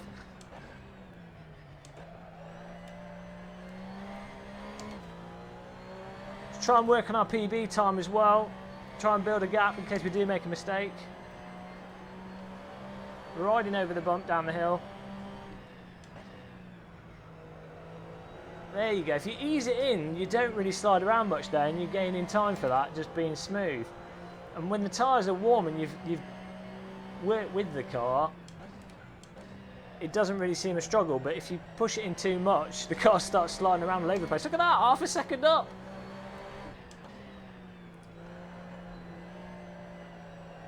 It's the thought of having a cup of tea after this race. It's improved our race performance. 2 laps is a long time. Fortunately, 2 laps on Donington isn't that long because the track is tiny. Whoa, we got a bit of stutter there. Oh, please don't crash. I could be at crashes on our first Sim Racing System win. We'll have to put our face in the blender. Oh, this corner just seems wrong with these gear ratios. Slow and steady.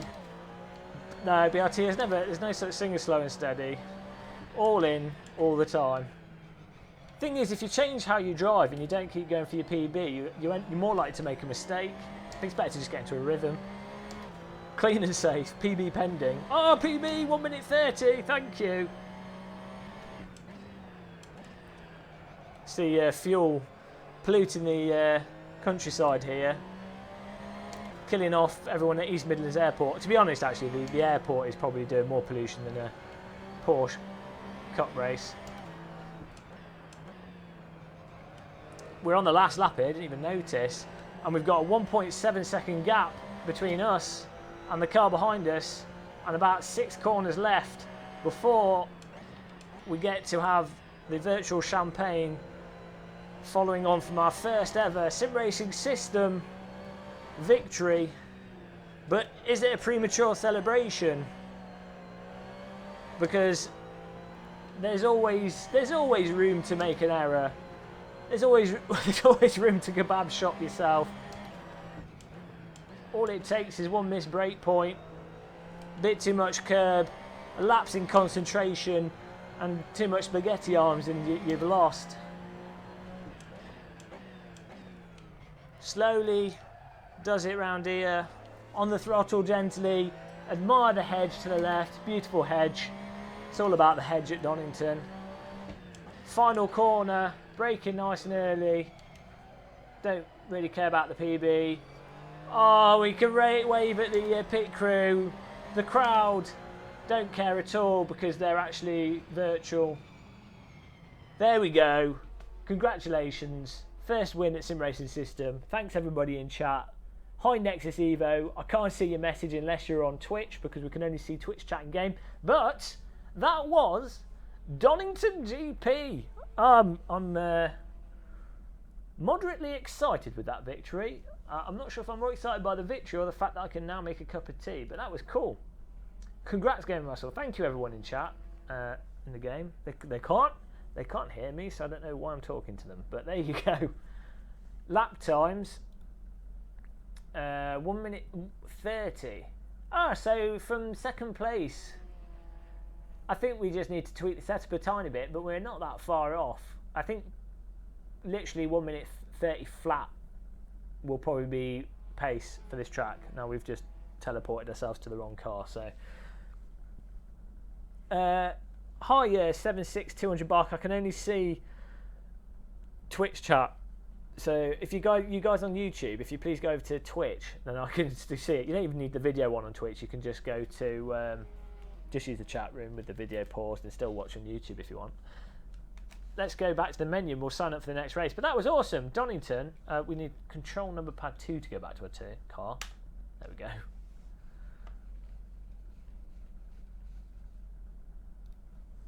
Couldn't find my keyboard. That was really good. That should put us up on the Porsche Cup race. Thanks, Grey Wolf. Time for a silly walk. The Murray Walker button, yeah. It wasn't that close racing, though. I was just fortunate that people took each other out, you know. Sometimes you have to take advantage of everyone dying. Thanks, homeless guy. The first victory, everyone's surprised. I don't think the field strength is that high in sim racing system, which makes it possible for sort of. Cause I'm not that fast, so I think that's a good thing with sim racing system, though. You know, you don't have to be ridiculous to actually have a chance of coming in the top 5. If you're, you know, if you're sort of. If you're on iRacing, people have been driving the tracks and got used to it, and they're really good at iRacing, and a lot of it, as I say, is very dependent on setup at the higher levels, but it's also just much more competitive because there's more users. So you're not likely, it's more dependent on your split, whereas because sim racing system doesn't have as many people and people are still getting used to it, and there's more, the mod tracks are coming in, there's different cars and things, I think you end up, you know, you're more likely as a moderately skilled person to actually be able to win something if that matters to you. You don't get anything for it though. Who's it? Hi WD40 Glide. Hi Jimmy Turbo. Oh, you're James Andrew in the game. You lost it on the last corner, on the second to last lap, didn't you? Someone did. Let's refresh simulation system. I need my tea. We've got 15 minutes. Oh, it's GT2 at Barcelona. We need to register for this. There's only 3 people registered, so hopefully that fills up. We'll go for the Ferrari. I'll use the blue Ferrari. I think that's a nice livery. Hopefully more people sign up for it. James Andrew, get onto it.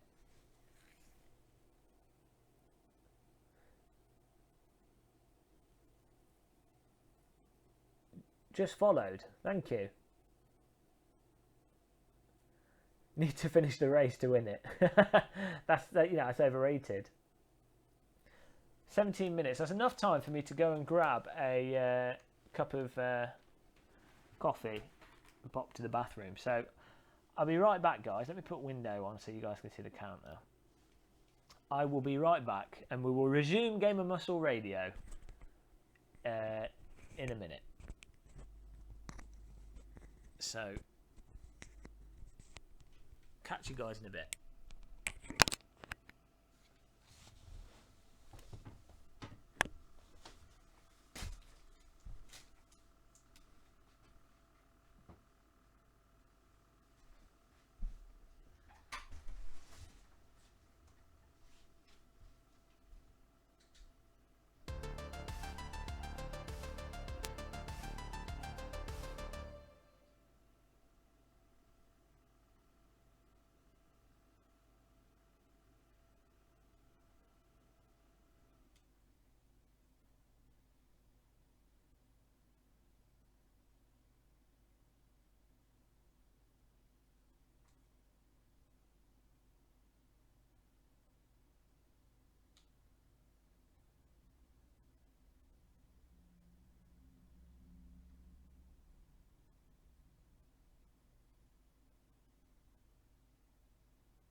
Hi guys.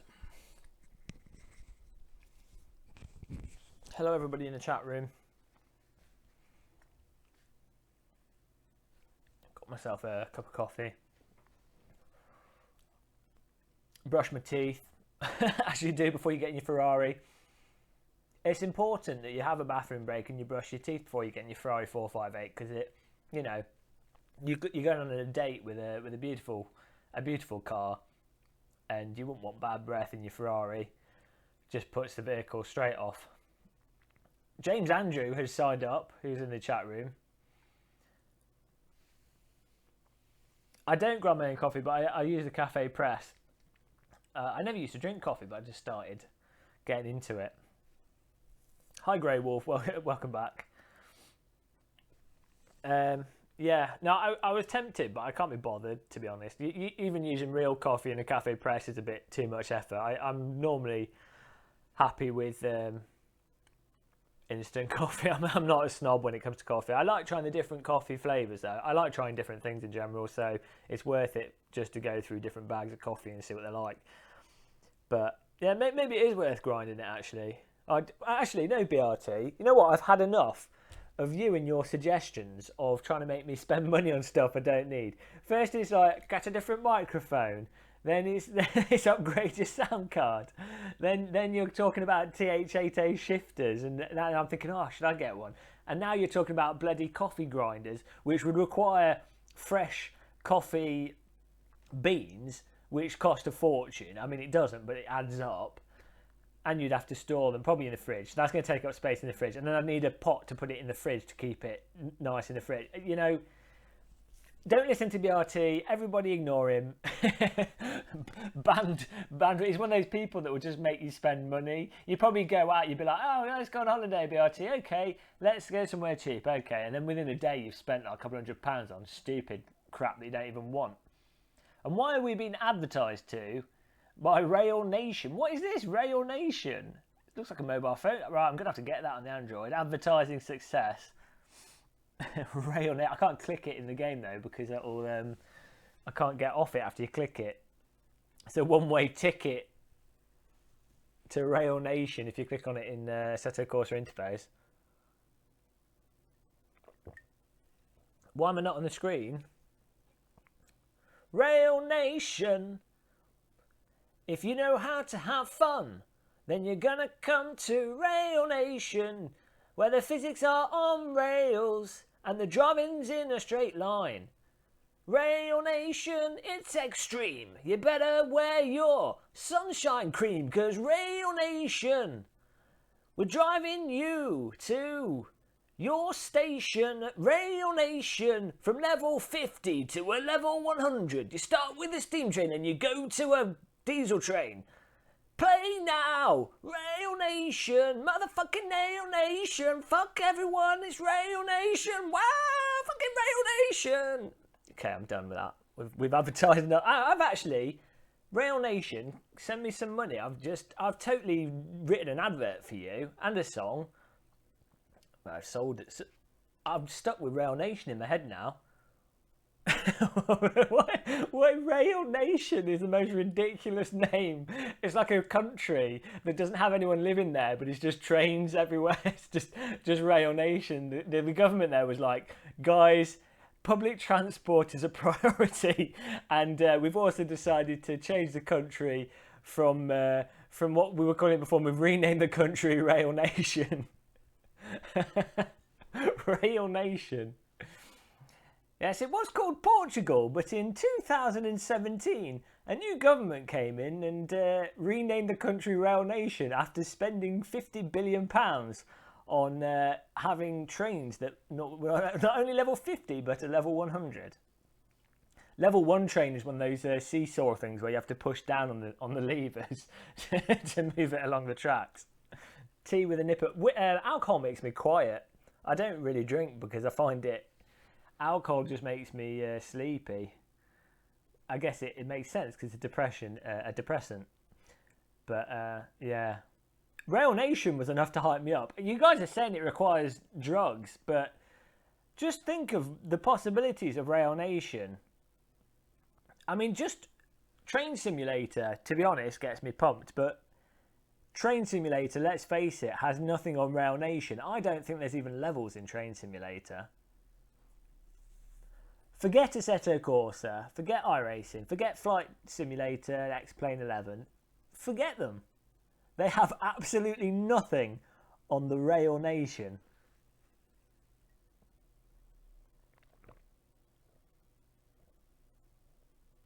I'm done advertising for Rail Nation now.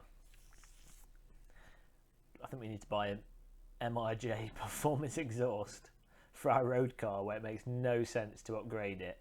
Fully stocked RC. Oh, this is for RC cars, so it does kind of make sense.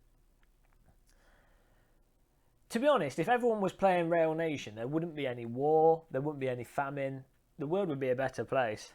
I've said it again. Never going to mention the word.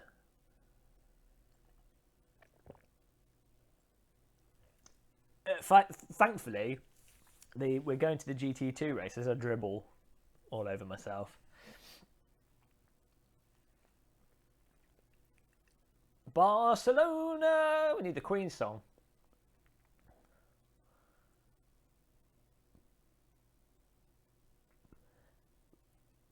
You know, people might say that Game of Muscle videos is a boring place to be, but Game of Muscle Radio live,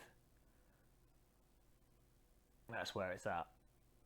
Oh, I needed to put a message at the top. We'll join the server, but I need to put a message at the top of the old OBS so people know that they can watch the race from external view on Sim Racing System if they stream it on their channel.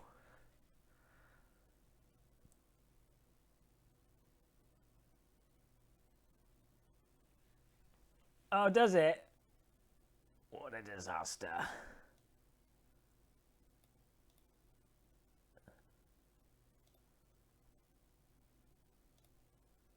It shouldn't do.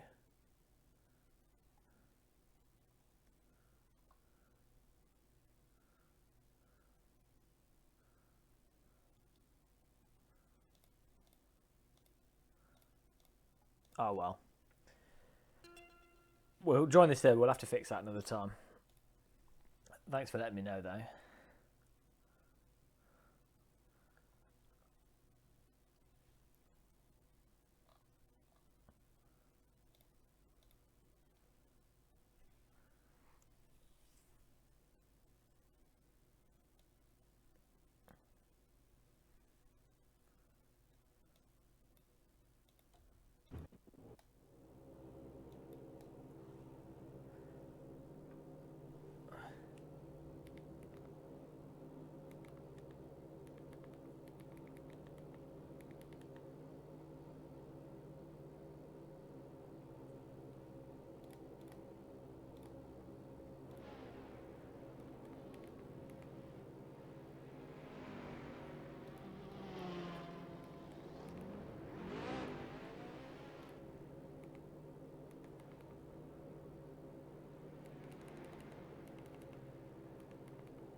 Look at that.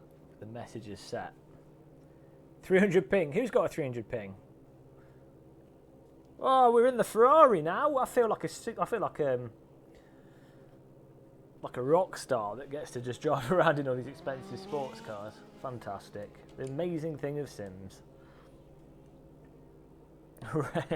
You're not allowed to say that word anymore.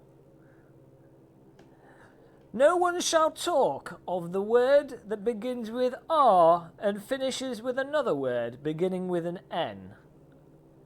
Instant death penalty. I know it says Barcelona on the stands. Oh, I've just had a bit of chocolate and now I want more. This is the problem with eating food that's unhealthy. I had a really healthy dinner. Salmon, chickpeas and peas rather. Cooked it all nice, really healthy, and had a yoghurt for pudding. And I was like, oh, you know, we're finally getting rid of the obesity that we built up over Christmas. And what do you know, within 3 hours I've eaten half a chocolate bar, 10 Haribo, 30 UFOs, and we're fat again. Oh no, Squirrely! Oh, death penalty. We'll have to check out Rail Nation at some point.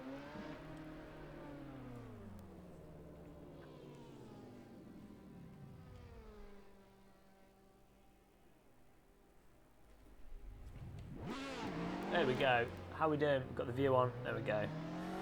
Oh, we need the setup. We need the setup. Go back to the pits. We'll go. I'm going to go for your. Was it on Spa? Your setup, BRT. Might not be good. What's a good setup option here? Let's increase the tyre pressure. Let's turn the fuel down. For the qualifying at least. Setup tips, guys. Have you got a setup, BRT?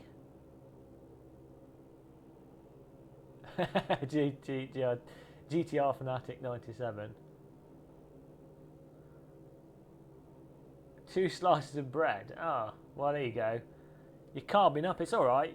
You're packing. Should eat some eggs tomorrow, and it'll all be fine. Let's just go with it. I'm sure we're not particularly competitive anyway. First time at this track with this car on sim racing system, so we'll just go with the flow. Oh, BRT, you're supposed to be on it. You're supposed to be there with the setups, the setup king. Whoa! Oh. Losing control there. Oh, look at the scaffolding. It's quite intricate for a trackside object. It's probably 2D actually, with just textured for it, but it's quite cool. So we're going to have 10 minutes of practice, 10 minutes of qualifying, and we're going to see what we can do. Oh, I think my track details might be on higher than, I think I might have put them on higher by accident, because everything looks quite detailed. We're going to have to... Look, BRT, you don't get to choose which car you get to drive. You know, if a team offers you a race seat, okay, understeer. If a team offers you a race seat, you're going to take it, whatever the car is. So, stop complaining. I'm not going to drive the BMW, that's for sure. Oh! Oh, it's practice. I should have just rammed him off the track. Didn't matter.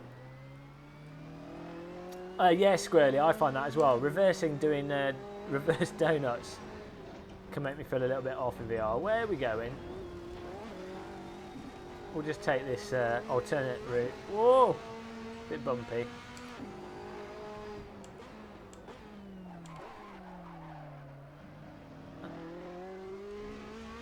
Has there been a patch to Assetto Corsa with how the tyres grip the road or something? Because I'm sure there's something going on here. Oh, opposite lock. Oh! That was cool. Okay, there we go. Qualifying. Enough of that tomfoolery. Let's get a qualifying lap done.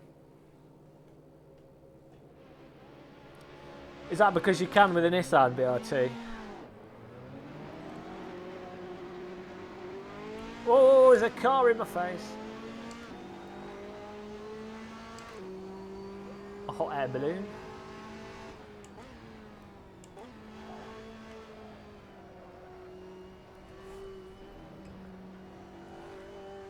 The shadows are bugging out on the hot air balloon. It's like, shadow, no shadow. I don't think there should be shadows on a hot air balloon unless it's cloudy. There seems to be a cloud in the sky.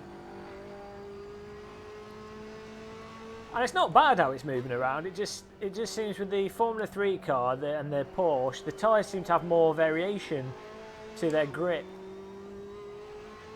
from tyre temperatures and stuff. I'm probably imagining it. I'm probably just driving like a lunatic, but it just felt like that.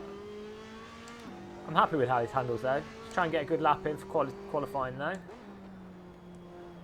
Probably should have put a bit more fuel in. to remember to shift slightly early with this car.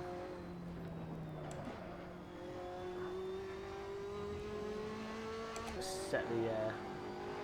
Oh no, we've lost the bindings. Oh, wheels locking up. Maybe it's reset my controls so it's not... The inputs are slightly changed from how I had the sensitivities set up as well. Something just feels different.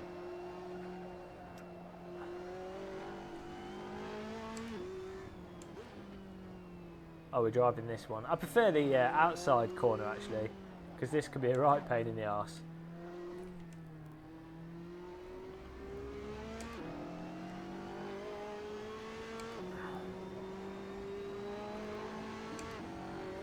Were you born in 1991, Simon? I think we've been through this before. 1991. What happened in 1991?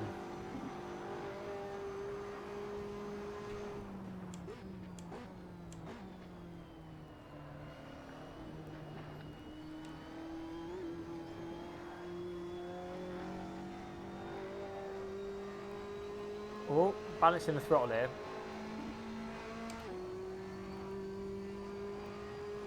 Yeah, I think they're in the process of updating them, changing them. Whoa! The rave scene. I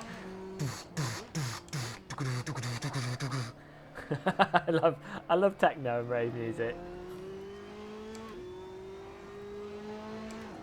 First Iraq. Well, that's positive, isn't it? Hi, Goosh BB as well. I like how Goosh BB hasn't been in the stream for ages, and his first comment in like a month is First Iraq War. That's how you join the conversation. First Iraq War. Just out of the blue. I say, it's a beautiful day today, isn't it? Yes, it's mighty fine. And dinner was rather delightful as well. Oh yes, it was, especially the first course. Most splendid. First Iraq War! Kish BB bursts in the huddle. Oh, hello Goosh BB. Welcome to the conversation.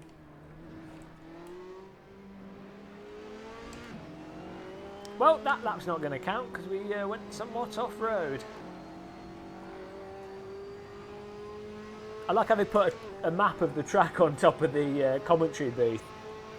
Just in case you get lost as a driver, you can just peer up and work out where you are. Ah, this BMW's braking too early.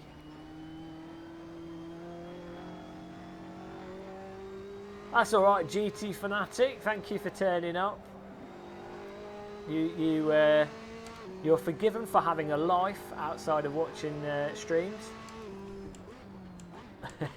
We'll see you next time you come back. GT, come back.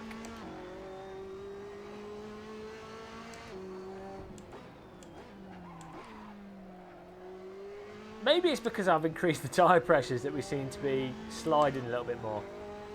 I don't know. I'm just hopeful that we end up in a good position for the race. Oh, come on. It's a bit better. 5 minutes. We should get 2 more laps. I don't know if we gave ourselves enough fuel for that. Hopefully we have.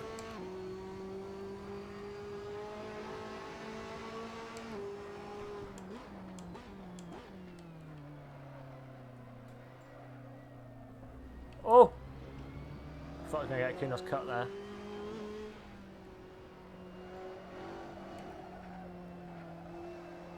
Track just seems really slippy.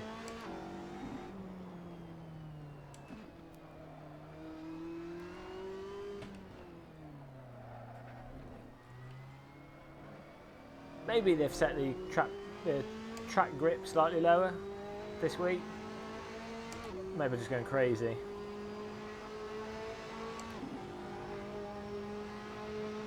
I've got something for you. That sounds really dodgy. Hello, Gamer Muscle, I've got something for you.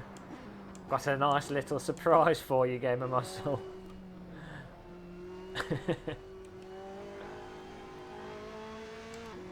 Okay, that was our banker lap. 4th place, so it's not a bad banker lap.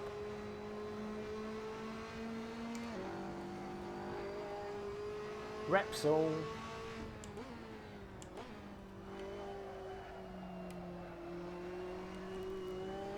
Struggling. I think because my reference on this circuit is with the Porsche Cup car, which relative to its speed has oodles and oodles of grip and has a sort of more heavier feel to it.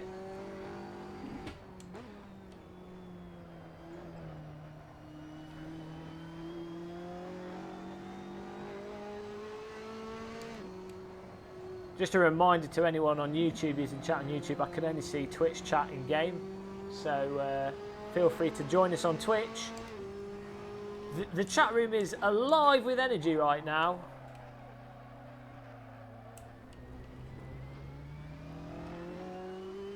I love it when the chat rooms, they've all gone off to play Rail Nation, that's what it is.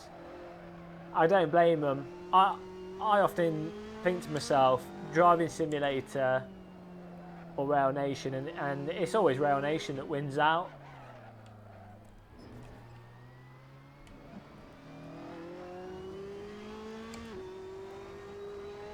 Oh, we're slow with that lap. How much fuel have we got? I can't see. Not enough. I think we might be alright actually. 2 minutes. So let's brake here. 150 metres. That seems too early.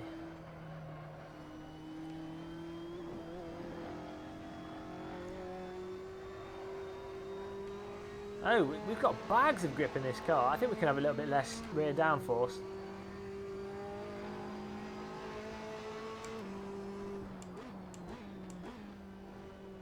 Have they fixed the mod? Last time I played it, the sound was broken on it.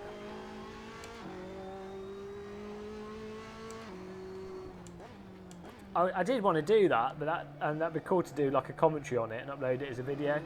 Could be quite amusing. But last time I tried it, the sound didn't work on it. Oh, there goes our time. We almost had a good lap in the pocket there, in the bag, in the sack. lap in the sack.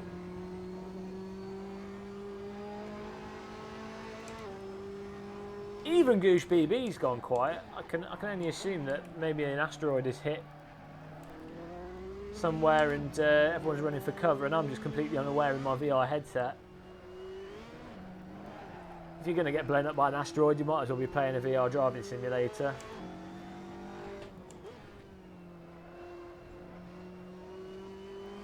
Multitasking.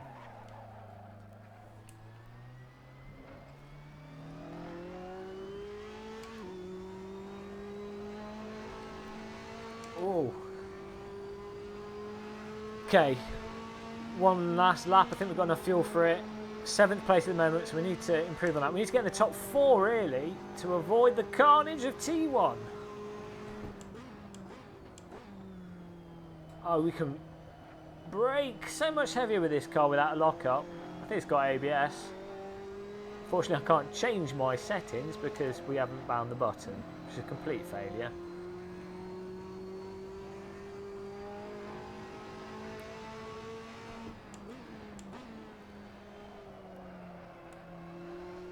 Try and be nice and tidy with this. Clean up the lap.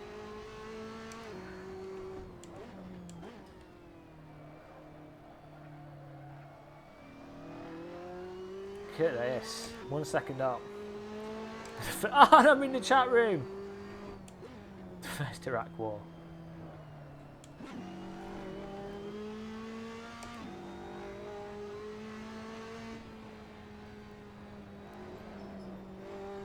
The gearing just seems a bit wonky at the moment because I don't seem to be in the right place, the RPM around some of these corners.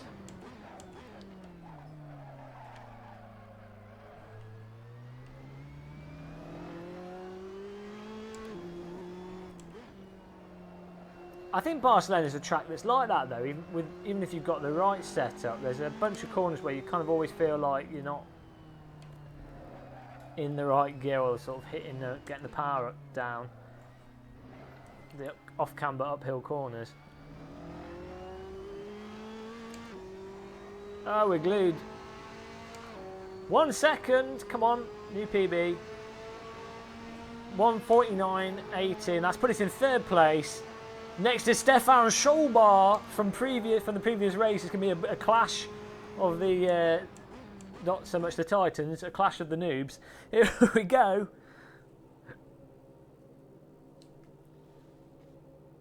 Looks like that setup did the trick. Default as well.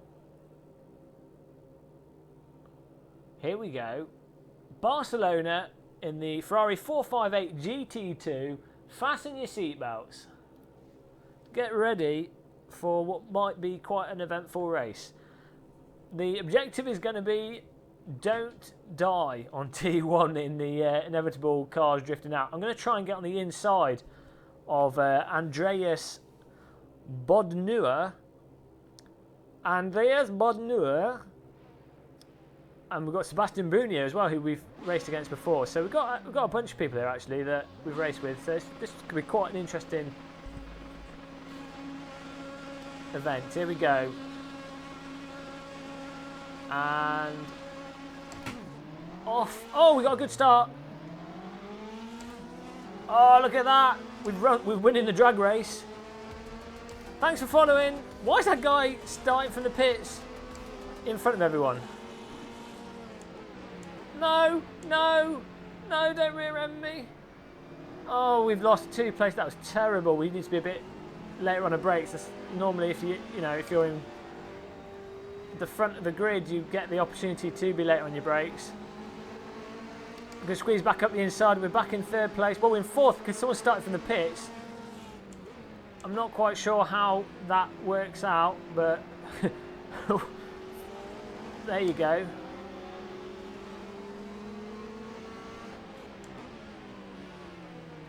Ah, tapped on the left. BMW driver, of course.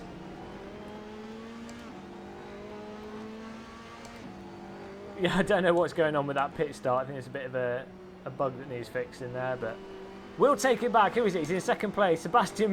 Stefan Scholbar starting from the pits. Don't know what's going on. It's like a Michael Schumacher move. He's taking advantage of the race rules. Oh, we're right in the tail. Close driving there at the front. We've got to get back past this car. We're going to squeeze up the inside. A bit too much curb. We don't want to clip his rear wing because it will rotate him. Look at this. Fantastic close driving. Oh, he's took out the car in front. We're going to go to the left of him as he goes down. That lines us up for this corner. The BMW driver basically took himself out there. Who was it? Andreas Bodnuer. Disaster. He's just lost his place by poking Sebastian. But we found ourselves back in, well, we're in 4th place now, but we seem to be on it to get back into 1st, hopefully. We'll keep battling away. A nice place to be in for some good close driving. Look at this Ferrari from behind, the giant, absolutely ginormous wheels poking out from underneath the wheel arches. Go to the right of him. Try and get up his inside without understeering off into him, and then try and get on the power without losing the back end. I just wiggle the steering wheel a bit. Oh, can't get the power down, but I think we've done enough to get in front. Oh, we're going to have to cut back across again because he's gone in front of us, but there we go. I think we've sealed the deal there. He might even lose the place to the BMW driver. We just need to watch out that we don't get hit in the arse whilst they're battling away. Now, tyres have started to actually warm up now and come into it. Hi, Ivan Ketchup. Thank you very much.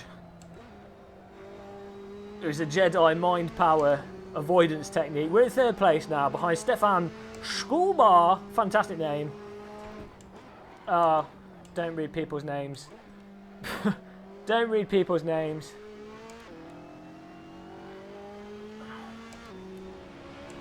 Don't read people's names whilst driving. Where can we scrub this off? Oh, we can do it through here.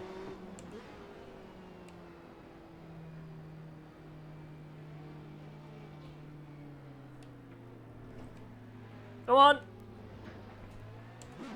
that's our punishment for reading names. They're probably wondering why we're off the throttle there. We had to get the penalty done with.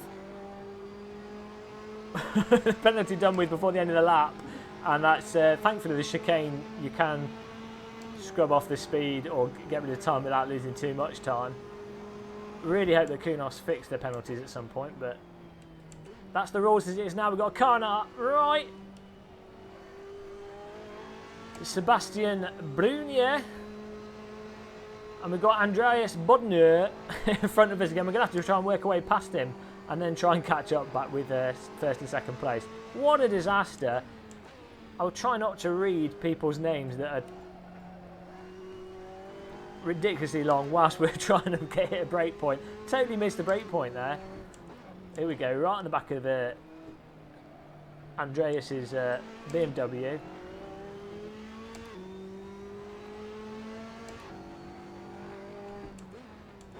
Oh, look at this. We can get a good run up here. Oh, he's going everywhere, so are we. We caught it a little bit better. And we're getting a little bit more time on him. Hopefully we can get past him. Andreas.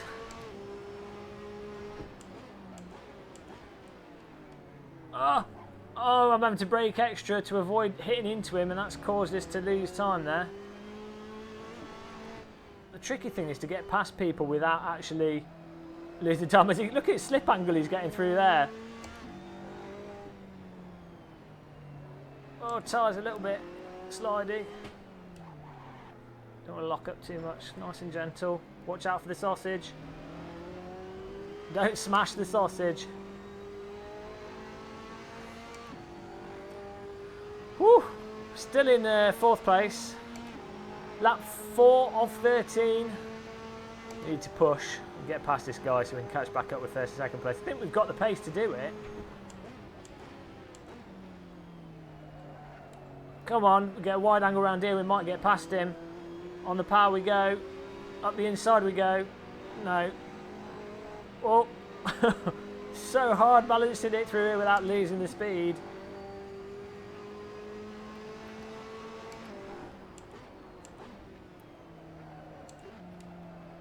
Try and get on the power early and then catch the rear as we get on the power and sort of can't steer a touch. So we're almost drifting out of the corner, but only with a fraction of slip angle, and that seems to be the fastest way around those corners.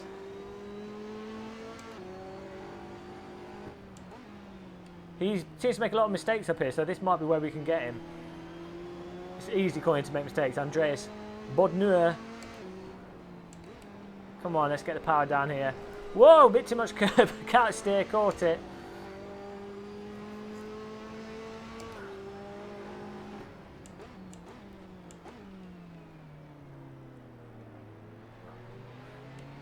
Whoa, we're a bit wide. Oh, thank you, Kunos, for not giving me a penalty there.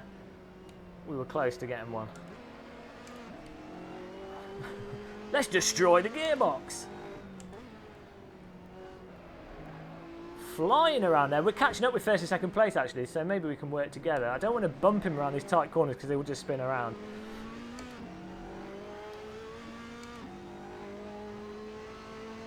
But James Andrew is 5.8 seconds ahead. Stefan Schulbar as well.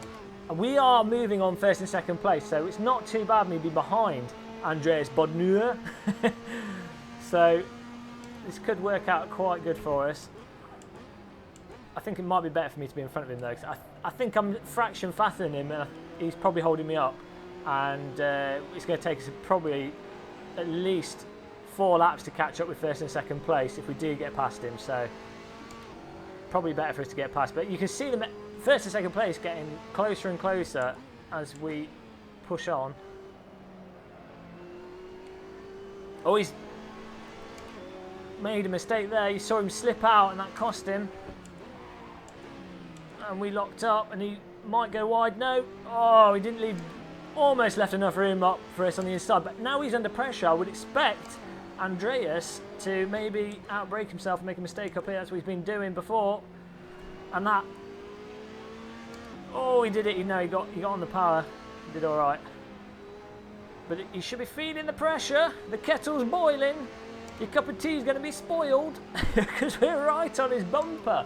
We're right on his tail. Oh no! We've given him a little bit of a nudge there, sorry. He broke earlier than we thought. That was a bit dodgy. Sorry about that. Illegal overtake. He broke sooner. I mean, I should have avoided it, but I was already at the limit of my braking. Terrible driving by myself there. We passed him out and narded him. Fortunately, we didn't take him out, and hopefully he didn't get a penalty. It looks like these two guys got penalties though, so we might actually find ourselves in second here. That's one way past someone. Looks like the corner come in. Yeah, I was checking the brake markers. Where are we? We're in third place. Okay, so we've got James Andrew in front of us. He made a mistake, got a penalty. We murdered the guy behind us. Sorry about that. If he watches this in the future, apologies. My excuse is he broke a bit too early. Whoa, what's James Andrew doing? That's not the racing line. We can take advantage of that. Oh, he's managed to come back across. He's got the same livery as us. He's got Taste in Ferrari liveries. My terrible drive. I feel really bad about punting him because we were having some really close racing there. And it's not to anyone's benefit when you punt overtake. And it's that corner is so easy to do. That's my excuse. It's easy to do. Hopefully he catches back up with us. I'd hate for me to have ruined his chance of getting a top 3 position because I think he's faster than these two guys in first and second. But we're going to have to battle away with James Andrew after shunting and punting. Andreas Bodner is going to have a vendetta against us now. I'll have to apologise to him in the game chat. Oh, he's made a mistake. He got astroturfed despite the Ferrari having wheels that are larger than your average truck. Whoa, he's slip angling himself there. We need to watch out that we don't get caught up in a wreck with this guy. James Andrew. He's pushing his vehicle as hard as possible. We're literally bumper to bumper with him. He's run wide. He's going to have a slow exit. We might be able to sneak one up the inside here. Up the curb in. Squeeze him like a lemon. Oh, not enough. Probably would have been better to stay behind him and get the draft off him. Look at that. Michelin man on his rear bumper.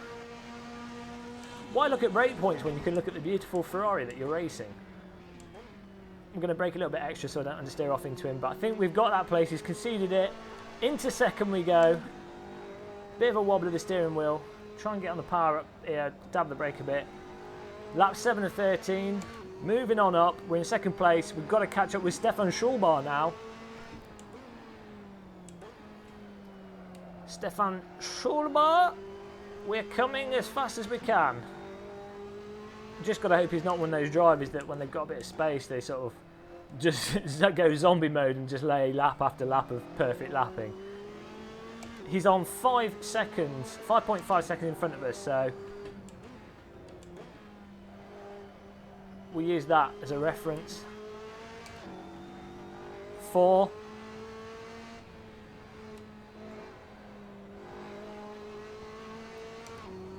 .1. So it's 4.7, 5.1, give or take.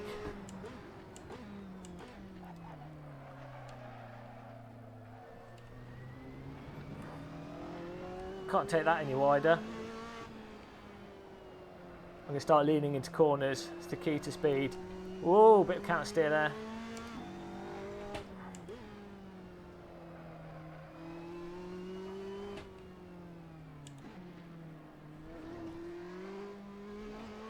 See, first feels wrong there, but second seems too slow, so it's a strange one. 5.3, oh, we're not catching him. We're just staying level pegging with him. 8 of 13. Plenty of time for either of us to make a mistake. It's probably going to be me. Focus on the cup of tea.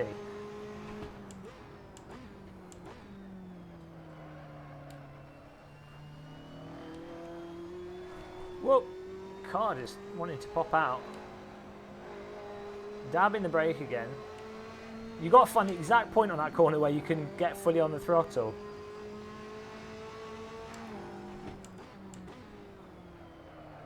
Oh, Slip too much, back end comes out too much, and you've lost it. But we're half a second up on our PB, so all is good so far. I need to work on being more aggressive on the brake with these GT cars.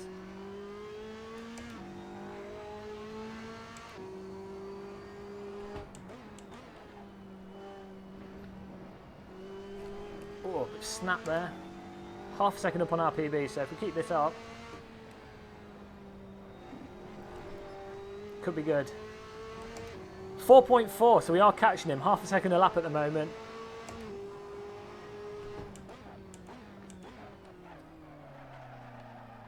Oh dear, come on. Got to take that more on the inside. Otherwise we run too wide there.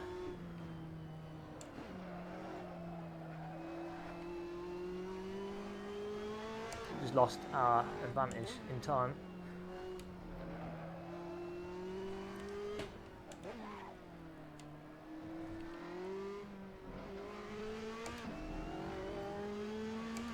Probably staying second through that, but we're losing half a second that we gained. 4.4, so we are still up half a second on him, but we've got 4 laps left. We're going to have to really hammer some good laps out if we're going to catch him.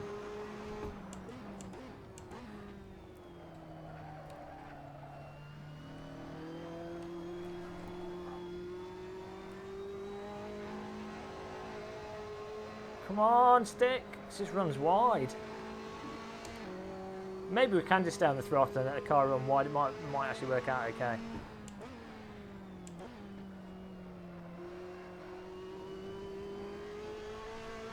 Just balancing the cat steer there.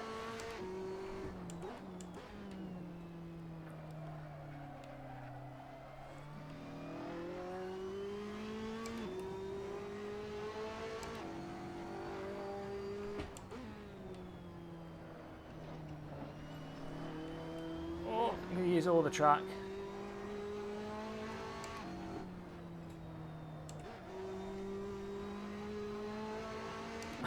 I'm trying to find ways of getting more time, but I can't do it. It's not helping. It's just making a mess of things.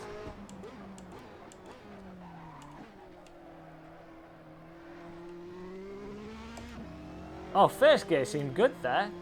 Yeah, caught us out in the second part of the corner, but we'll use that next lap. Oh, tyres cooking. Oh no, I think that sliding around has done something. Well, I'm just going all over the place. That's the problem. You start pushing, you start just making a mess of things. So it's like, well, now we just lost a second there. So it's that margin of pushing to get a faster lap, but then it's so easy to just overdo it by a fraction and you've lost all the time that you gained. I think that's what I really like about AC though, because it encourages you to push like that, and it's not a case of you push and then you hit the wall and you crash because you've gone over the limit. It's like you're just punished with time. And it's frustrating but rewarding because you've not walled the car, so you keep going. Oh, sorry Seb. I wonder why you got a black screen, that's weird. Look at that, almost half a second, we're catching back up with it again. We need to lay 2 laps of this and maybe he'll be feeling the pressure on the last couple of laps and make a mistake. 3 laps left. There's a chance if he makes an error that we'll catch him.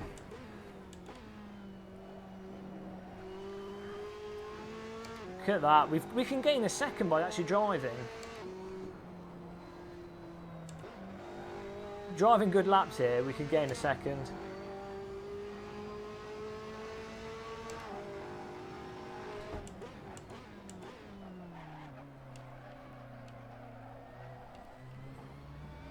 Oh, that was good. Actually, second gear then, and just getting on the throttle earlier seems to do the trick there.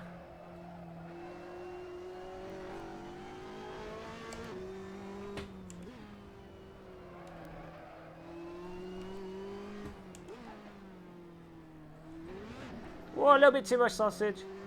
It's English breakfast. Oh, there goes all that time. Bloody hell. There goes all that time that we We worked hard for that time and it was just taken away by such. We've got a PB though, 1:49.44. Let's see if we can get another PB as he locks up a bit.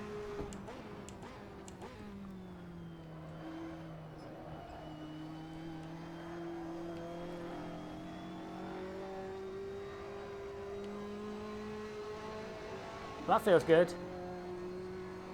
It doesn't look good on the Delta though. Felt good. Sebastian Schulbar is starting to make mistakes. Problem is we're not capitalising on them.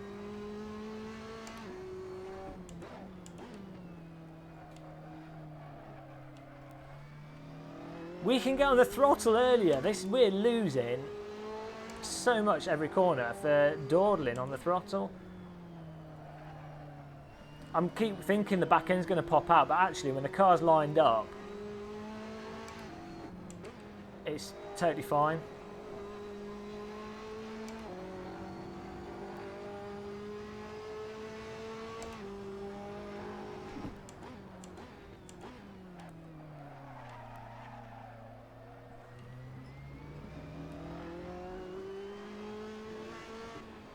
So second gear on there and then just brake before this one, and I don't think we need to change gear. Just don't hit these bloody sausages. Oh, we're tantalising close to that guy. Tantalisingly close. I've lost the ability to talk here.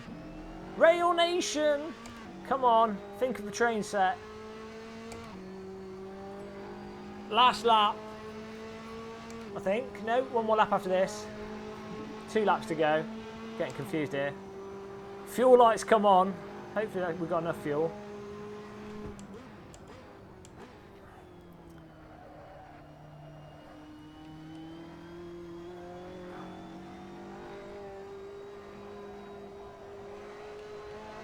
Whoa! Drop the throttle a bit aggressively there.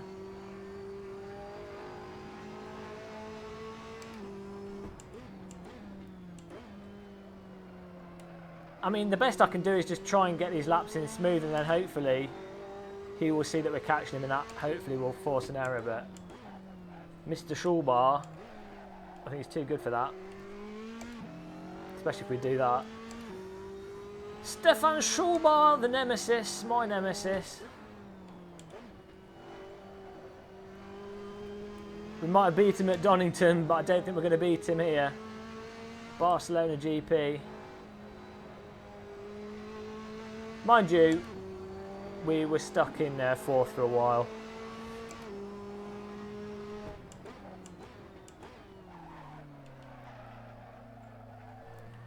Oh, no! Oh, that's alright, we didn't get Kunos cut. I thought you could just run wide by like an additional centimetre at one part of that corner, and Kunos are there with the death squad to get you. Whoa! A little bit ragged, a little bit loose. Coming up to the final lap.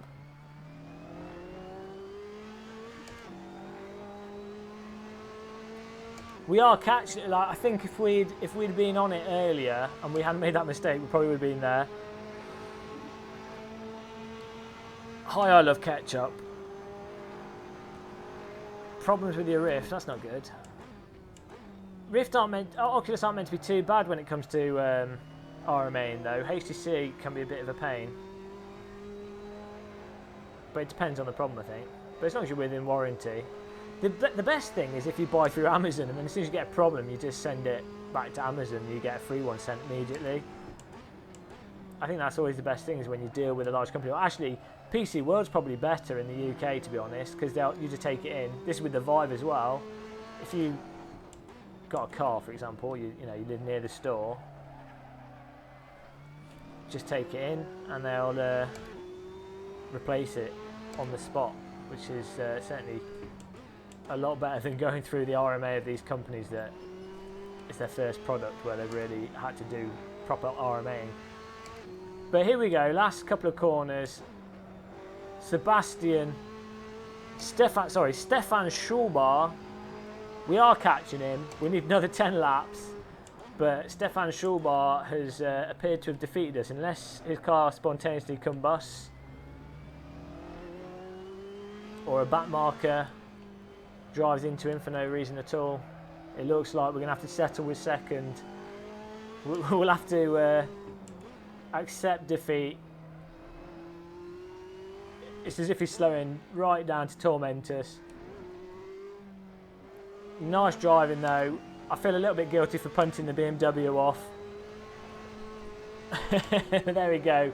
Nice victory by Stefan Schulbar, me in second, James Andrew in third, Andreas Bodneux in fourth. Fantastic. Thanks everyone for watching the stream. Those of you watching in the chat room. He's the one that started from the pit. The guy that won, well, there you go. Cheated. He can be. We technically won then. So we'd have to feel too bad.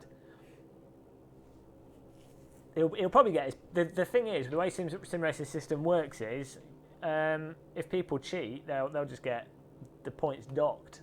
So it's not really a problem. That was alright. I quite enjoyed that race. I started from the pit. I don't think he even understands why he started from the pits.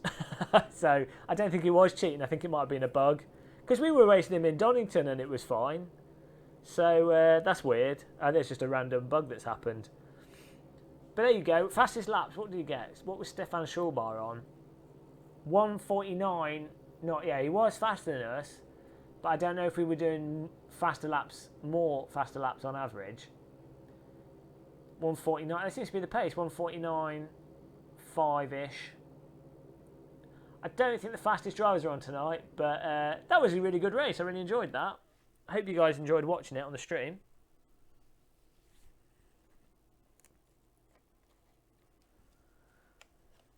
Oh, put the window capture back on. Can have a sip of the coffee. It's a celebratory sip of the coffee. I want to load up some X-Plane 11. Might have to play on the screen though, because we'll try fly inside. We'll see how this works. We'll see if it does work for a start. What was the next race actually? Are we going back to the Formula car? Let's have a look on Sim Racing System.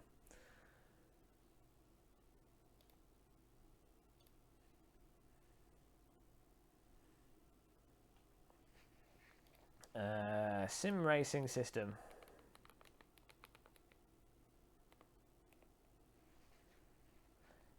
Yeah, Goosh, but it looks amazing. And I don't know if you were here when I said, but the developers of X-Plane, they've sent me a copy of the full game to play. So that was nice of them. Will allow us to sort of do more, a proper look at it. I played X-Plane 10 for a bit, and I've got Flight Sim X, but I think. Oh yeah, the next race is the Dallara race on Spa again, so forget that. That was pretty cool. I might be able to get. I wonder if Enrique can put. I wonder if he would run a Game of Muscle series, just one race an evening. That would be cool. We'll see. Now let's put. I'm just going to check Sim Racing System on YouTube.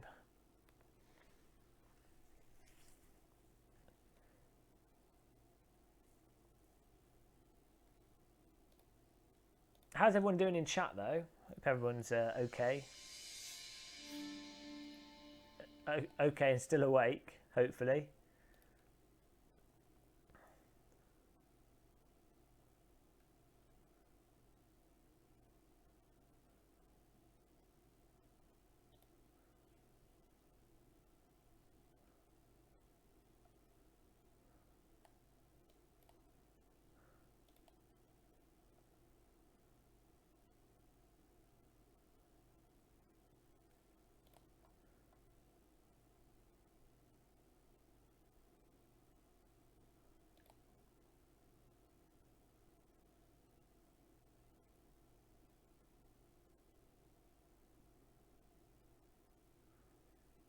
Making tea.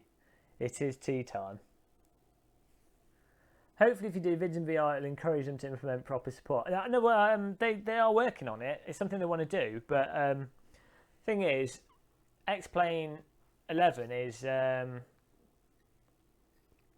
it's in alpha at the moment, so they're still working on it. Why do your eyes hurt after 10 laps?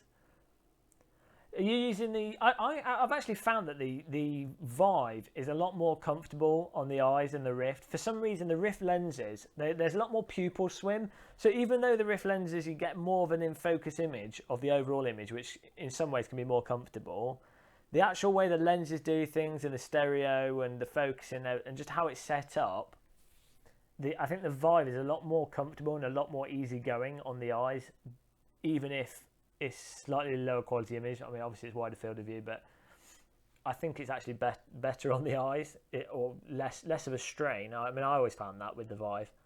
I mean, the Rift is all right though, but I find the Rift tracking is a little bit wobbly and a little bit off at times, and that can make me feel a bit motion sick. Whereas I found the Vive to always be 100% rock solid.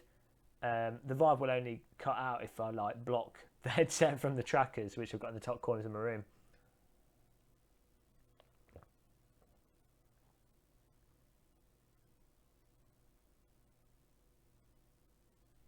Okay, so I'm just gonna see if I can get let's see if X-Plane explodes. I only have the demo of Fly Inside, so we might have to play it in 2D. We have to go to 2D mode. Let's see. Just check my email because they might have sent me a copy of Fly Inside as well, which would be nice.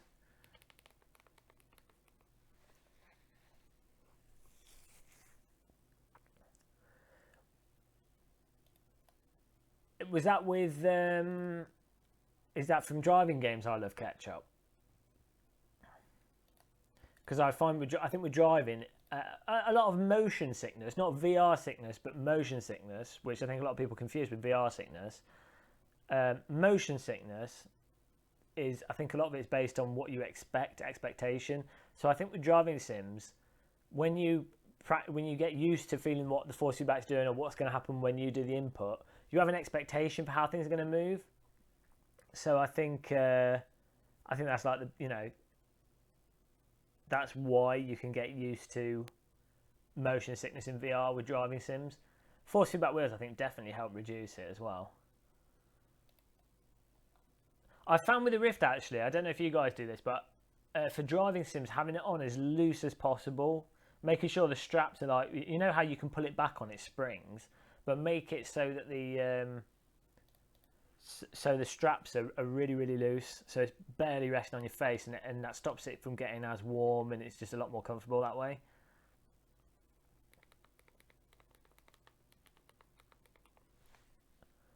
I'm trying to get X-Plane 10 up so we can do some flying.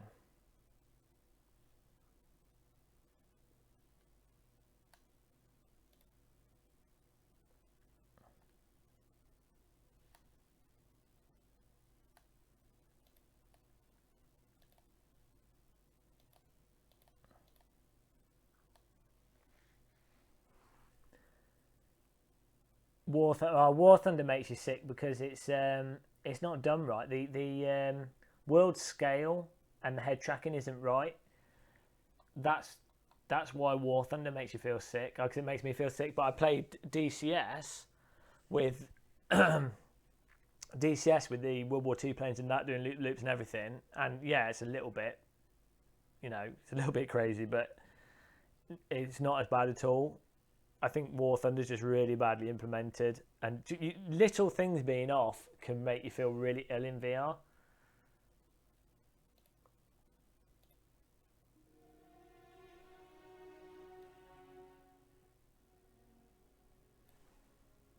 So let's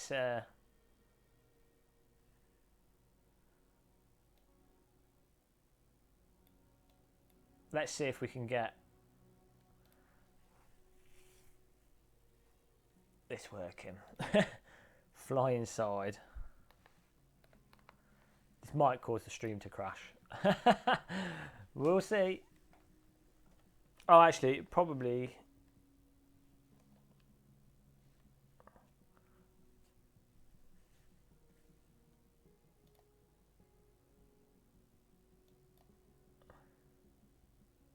I'm going to need to download the Steam VR version. See, no, I don't. I can close Steam VR.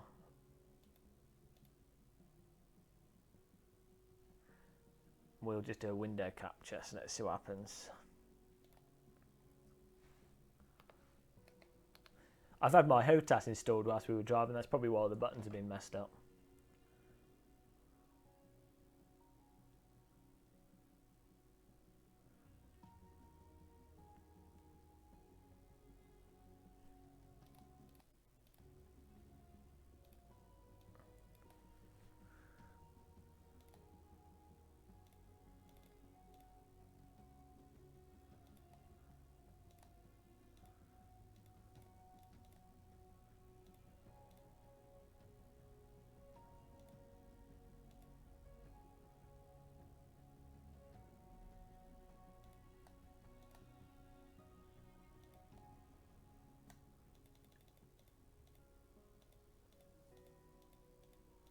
Trying to, there we go.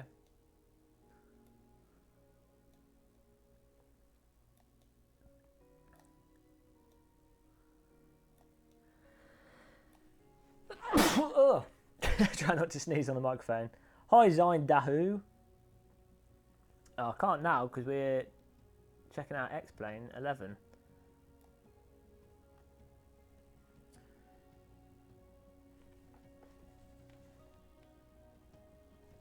Okay, we've got this set up. Try now. So, we'll see if this works. I'm not sure if it will... Where should we fly? Where should we go from? Let's check the graphics settings first. Got the visual effects on high. Yeah, I think we should be alright. Where should we take off from, guys?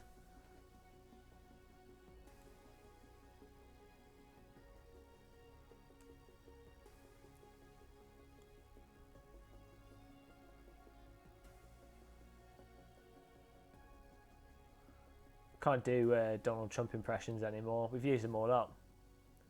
Where are we taking off from? Any ideas?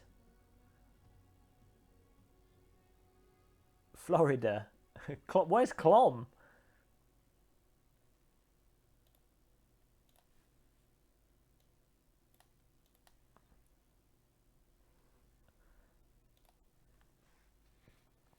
Okay, we'll do London City because I know what London looks like. London Pond. What is London Pond? London City. There we go. This should be nice. Right next to... no, not next to all the banking buildings.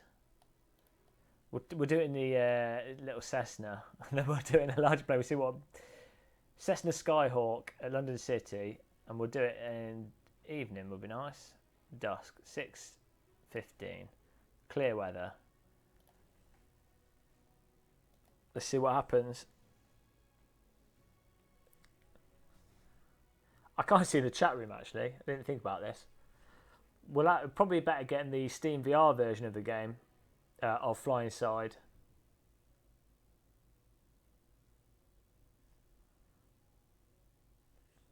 That way we'll be able to use the Steam VR overlay. But I'll keep checking the chat room. It's not always night, no, but night looks really cool because you've got the lights are absolutely incredible.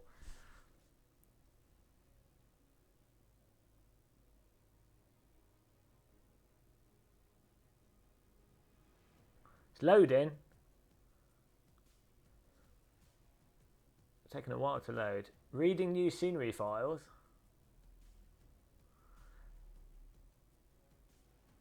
Take your time.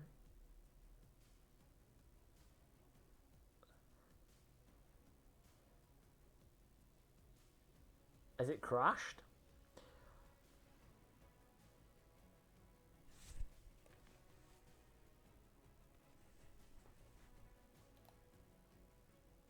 Maybe it's just because there's a lot of objects. The blue ring is not good, so yeah. There's a load bar at the bottom. Maybe it has crashed. Well, let it keep going. Let's see, is it moving? I'll move this so you can see. Oh, it's moving, it's moving. Load bar is moving. Put it back in the middle.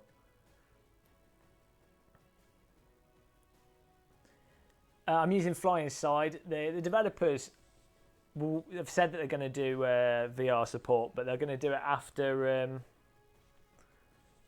they finish developing the game more, because it's obviously in alpha at the moment. They need to optimise it a lot more. Oh, we're almost there. We're loading the aircraft. Got a couple of Boeing 747s on the runway. I don't think a 747 can fit on that runway, but maybe it can.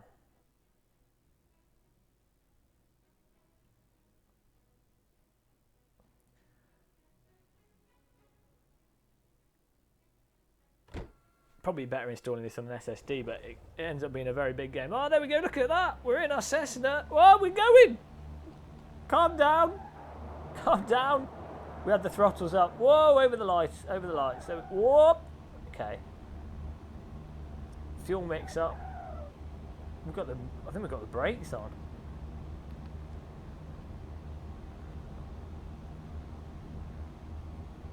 Okay. Little bit of an impromptu start there. Okay, well this doesn't look like London at all, because we're missing buildings. We've just got random houses. And there's a random American train that's disappearing on the right. So I think we need to get the Google. The River Thames has never looked so small. I think we need to get the Google Map thing installed to it.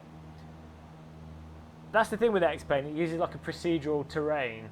So the roads and stuff and the lighting is right, but the actual buildings are obviously just random, buildings that are just stuck on. So you end up with a bit of a weird situation, especially with central London having trees in it. A lot more trees than I seem to remember of being near Central Airport. But we'll get some altitude, at which point things will start looking a bit better. We're going to fly from London to my local airport, Chatham. We're going to fly from London to Chatham. Didn't look for the apex. Careful. Whoa, I'm looking at the chat room there. Every time I look at the ceiling, it's when I look at the chat room. So I live in this direction, so we're going to go this way. I mean, the River Thames, that was a plane up there. The River Thames is right. It's a bit big, it's a bit wider than the real one. There's City Airport we just took off from. City Airport's actually on the... Oh, hang on. We go. That's towards central London, is in front of us. Millennium Dome would be on the left of just above City Airport, and then you get like this Shard and what have you in front of that. We want to be going left, because City Airport is on the other side of is on the north side of the River Thames. What's this? Building works down here. There's a little roundabout with cars driving around it. So we want to go this way towards the sea. This is where we're going to fly towards Kent. Get the fuel mix on. Check the chat room.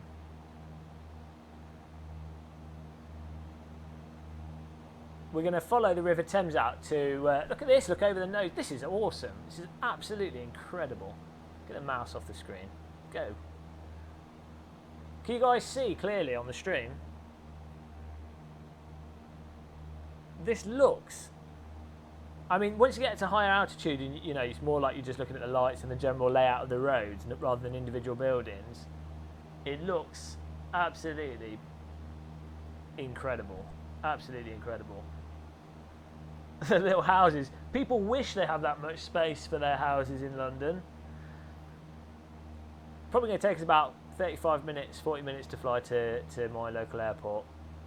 So we've got the River Thames that we're going to follow the Thames out towards the Thames estuary, and then we'll go to the right where it's the River Medway.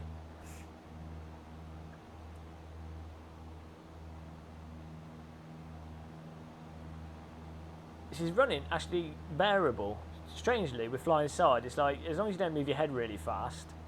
It doesn't make you motion sick though, because it uses its sort of own asynchronous time warp. So it's actually bearable, and we're streaming as well, so think it'd be even worse.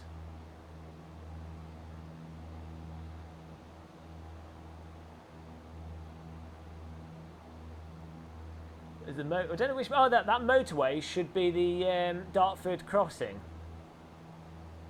So that is right. We can follow that road, and we could join. That road goes towards where I live. So, and it's always jammed. So that's the Dartford crossing, the bridge in the tunnel. Awesome. So that's the thing. The roads are spot on. So you can actually fly by dead reckoning. Look at that. I mean, it's incredible. All you need are some street lights, and it really sells the effect of it being real. Keep gaining altitude here. I don't know what the flight ceiling is for a Cessna. All the dials and everything are working. The engine seems a little bit laboured. Let's get the yokes on the screen. Move this down here. Oh, we're probably going to run out of demo time. Oh no, we're going to run out of demo. We're going to have to reload back up in a jet plane to be able to get to our local airport, probably.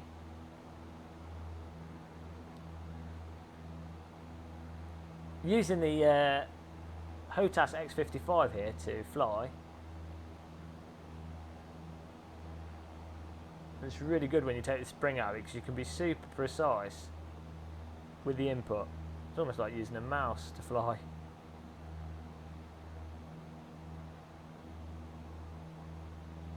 Oh, the chat room's gone wild with excitement. I tell you, guys love flight simulators, don't you?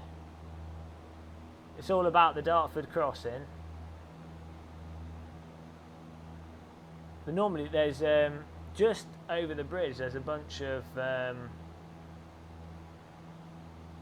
ship loading things. I wonder if they put them in there. No, but they've got some of the industrial stuff there. So this height actually looks quite convincing.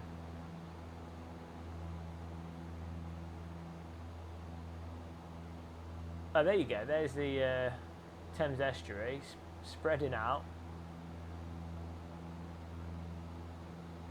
So I really don't live that far from London, because that's the River Thames, and then just over you can see that's the River Medway. I'm not sure if you can see that on the stream. Watch out for the Armour 3 players on the ground, yeah. But that is exactly as it is, the road going over there. I walked across that motorway. I mean, when you take a train, you're talking 45 minutes. But here in a Cessna, 15 minutes and you're there. Euro Car Parts is on the left over there somewhere. If you buy any spare car gubbins, you can pick them up from your plane.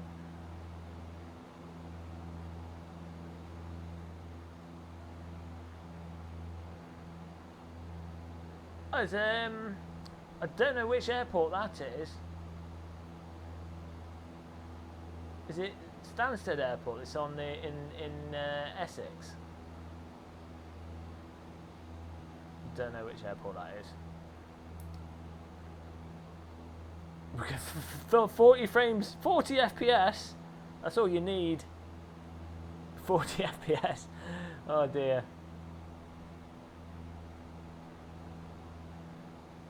Yeah, I think we definitely need to increase the downforce. We're not sticking to the corners here. So we're soon to be going over the top of Strood. Just coming over Strood. I mean, this is fantastic. This is, you can literally fly. I mean, I tried this in X-Plane 10 and I got a little bit lost because it wasn't particularly detailed enough. Like the layout didn't seem quite right. I wonder if this is improved. Oh no, I deleted them. I downloaded the Google Earth floor maps, but I didn't apply them. So it'll be interesting to compare this with that. There we go. There's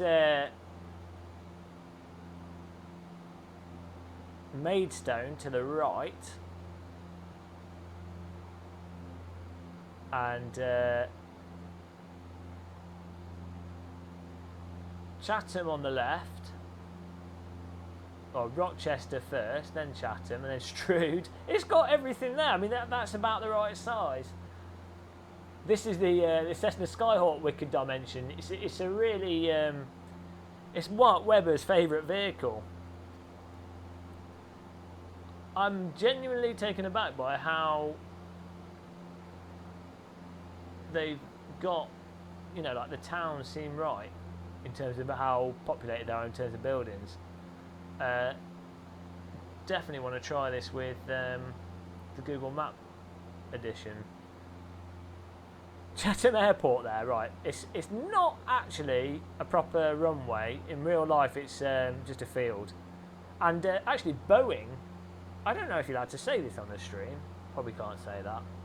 Won't say that in case we get done by the Secret Service. But there's Chatham Airport, and there we go. We're going to land there. In under 10 minutes, we've managed to fly from London City Airport to our local airport. So a tad faster than taking the train, and a lot faster than getting in the car.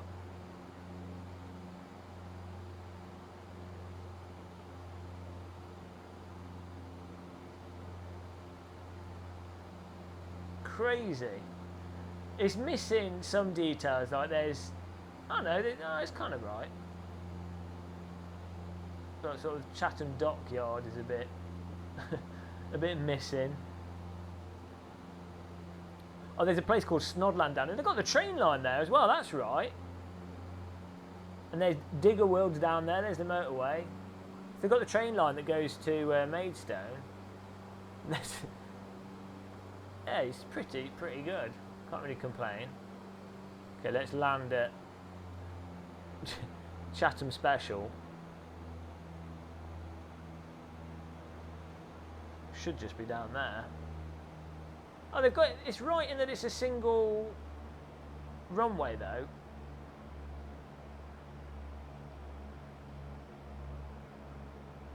No, it's not terrible.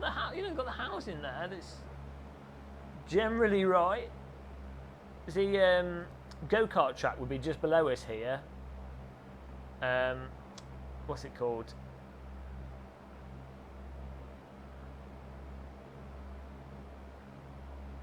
I've forgotten the name of the track. And there is wood here. You can't see the go-kart track. It would literally be right below us. And there's a mega church as well, just below us. The details. Hi, the Big Drew. This is X-Plane 11. We're just chilling out, landing at our local airport. There's the runway. Yeah, this is really good. I'm really impressed, and this is literally just out the box. Let's do a bit of a dive bomb. We've got to land before our demo time finishes. We've got 2 minutes to land this plane. 2 minutes before we run out of fuel, boys and girls. Whoa, we've throttled down. We're going for it. Scrub off the speed over the kart track.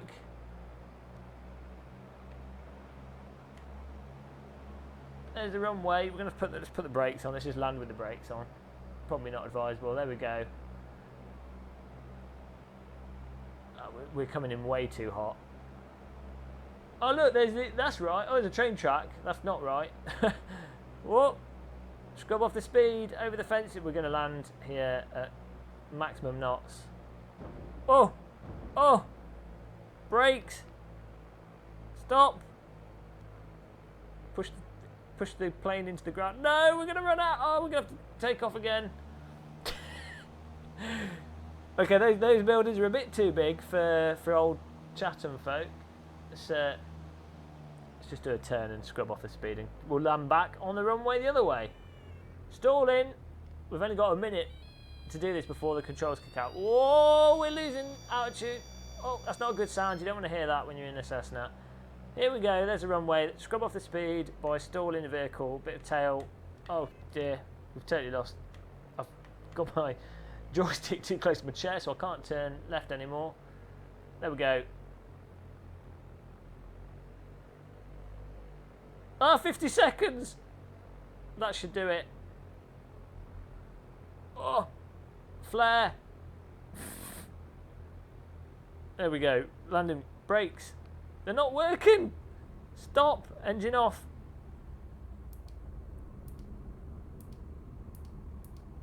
Engine off.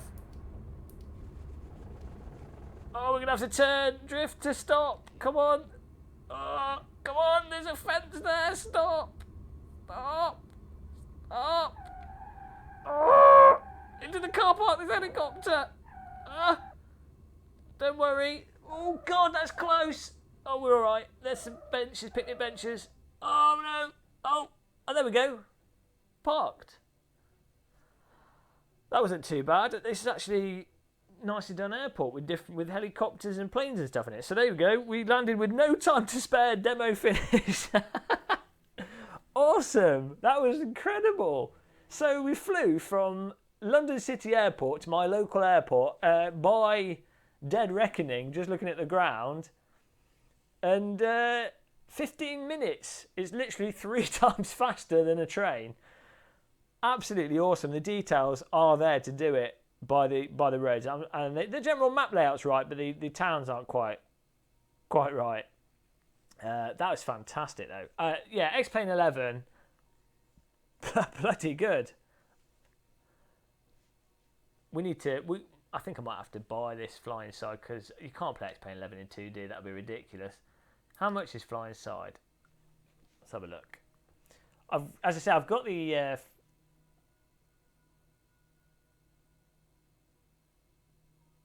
$38. Oh, it's a little bit pricey because you have to already have X-Plane. But that's annoying because you can get the Prepare 3D one. I think if it was like $20, but I mean, if you're into flight sims, you wouldn't think about it. If that, if you really just play flight simulators, it's nothing in terms of the cost of what you normally pay for editions. That's the thing with software. I think it can be a little bit tricky for developers to pick a right price because with flight sims, you've got the hardcore audience that literally all they play are flight sims, kind of like with iRacing. So, and if you are only doing that, it's not a lot of money. But if you're more of a casual person, you sort of think, well, that's a lot of money for an add-on for a game. It does. It's got the whole world, Goosh BB. The entire world. Look at that side of the plane. The lighting. It's just extraordinary. We've got the graphics turned... Well, we've got the environment graphics up a little bit. Absolutely amazing. And what I'm really excited to try with X-Plane 11 is the glider. I want to sort of set myself a challenge of trying to see how far we can go in the glider.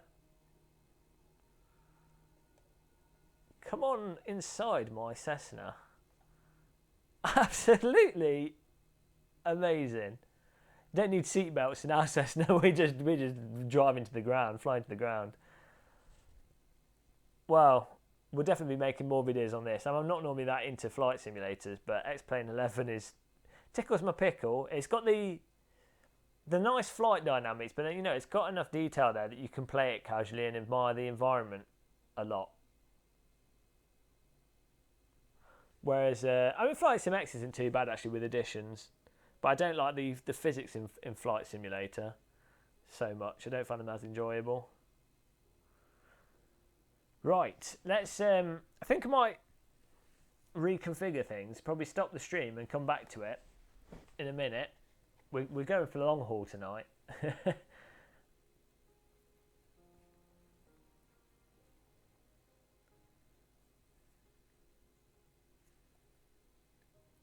I want to do some more flying in X-Plane. Tempted to just pick up flying side.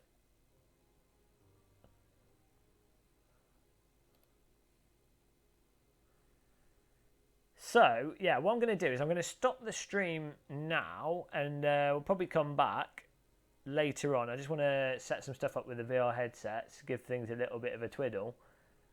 And I will see you guys in a bit. We should probably we'll host someone that's streaming. So they give them a little bit of a raid.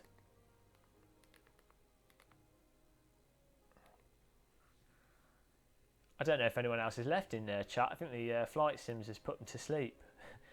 You weren't expecting the flying. You came in for some driving. You ended up with flying, and now you don't know what's going on. What would be really cool is doing, you know, if we do like a flight from, I don't know, London to America, like New York or something.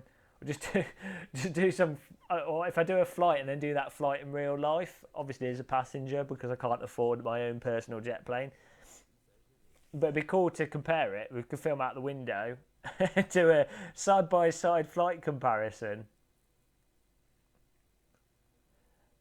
Oh yeah, it's probably better to watch in the day for you guys.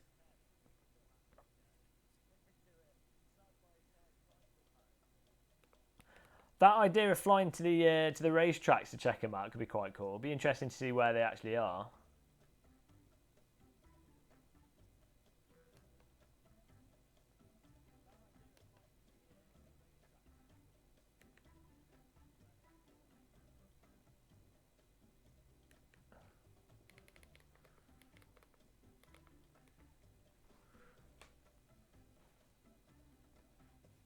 But I love the reflections in flights in X-Plane 11. I'm going to keep saying that.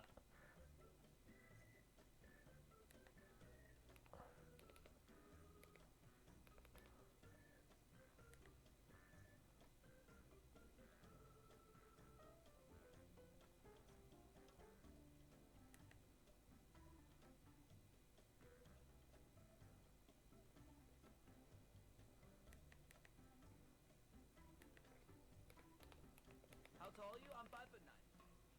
So when's the door giveaway?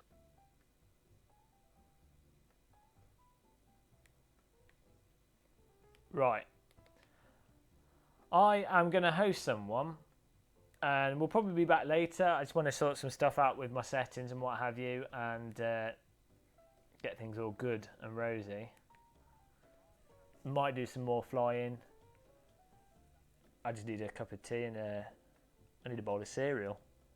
But I'll probably be streaming all night tonight, to be honest. I don't feel particularly tired and I don't have much to do tomorrow, so might just stay up all night. So we'll have probably like an hour break and then come back to it, decide what we're doing.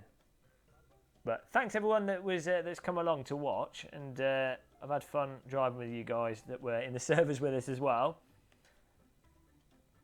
We can raid this guy, hopefully.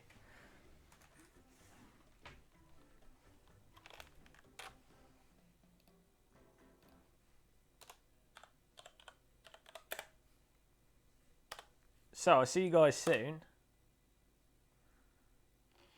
and goodbye.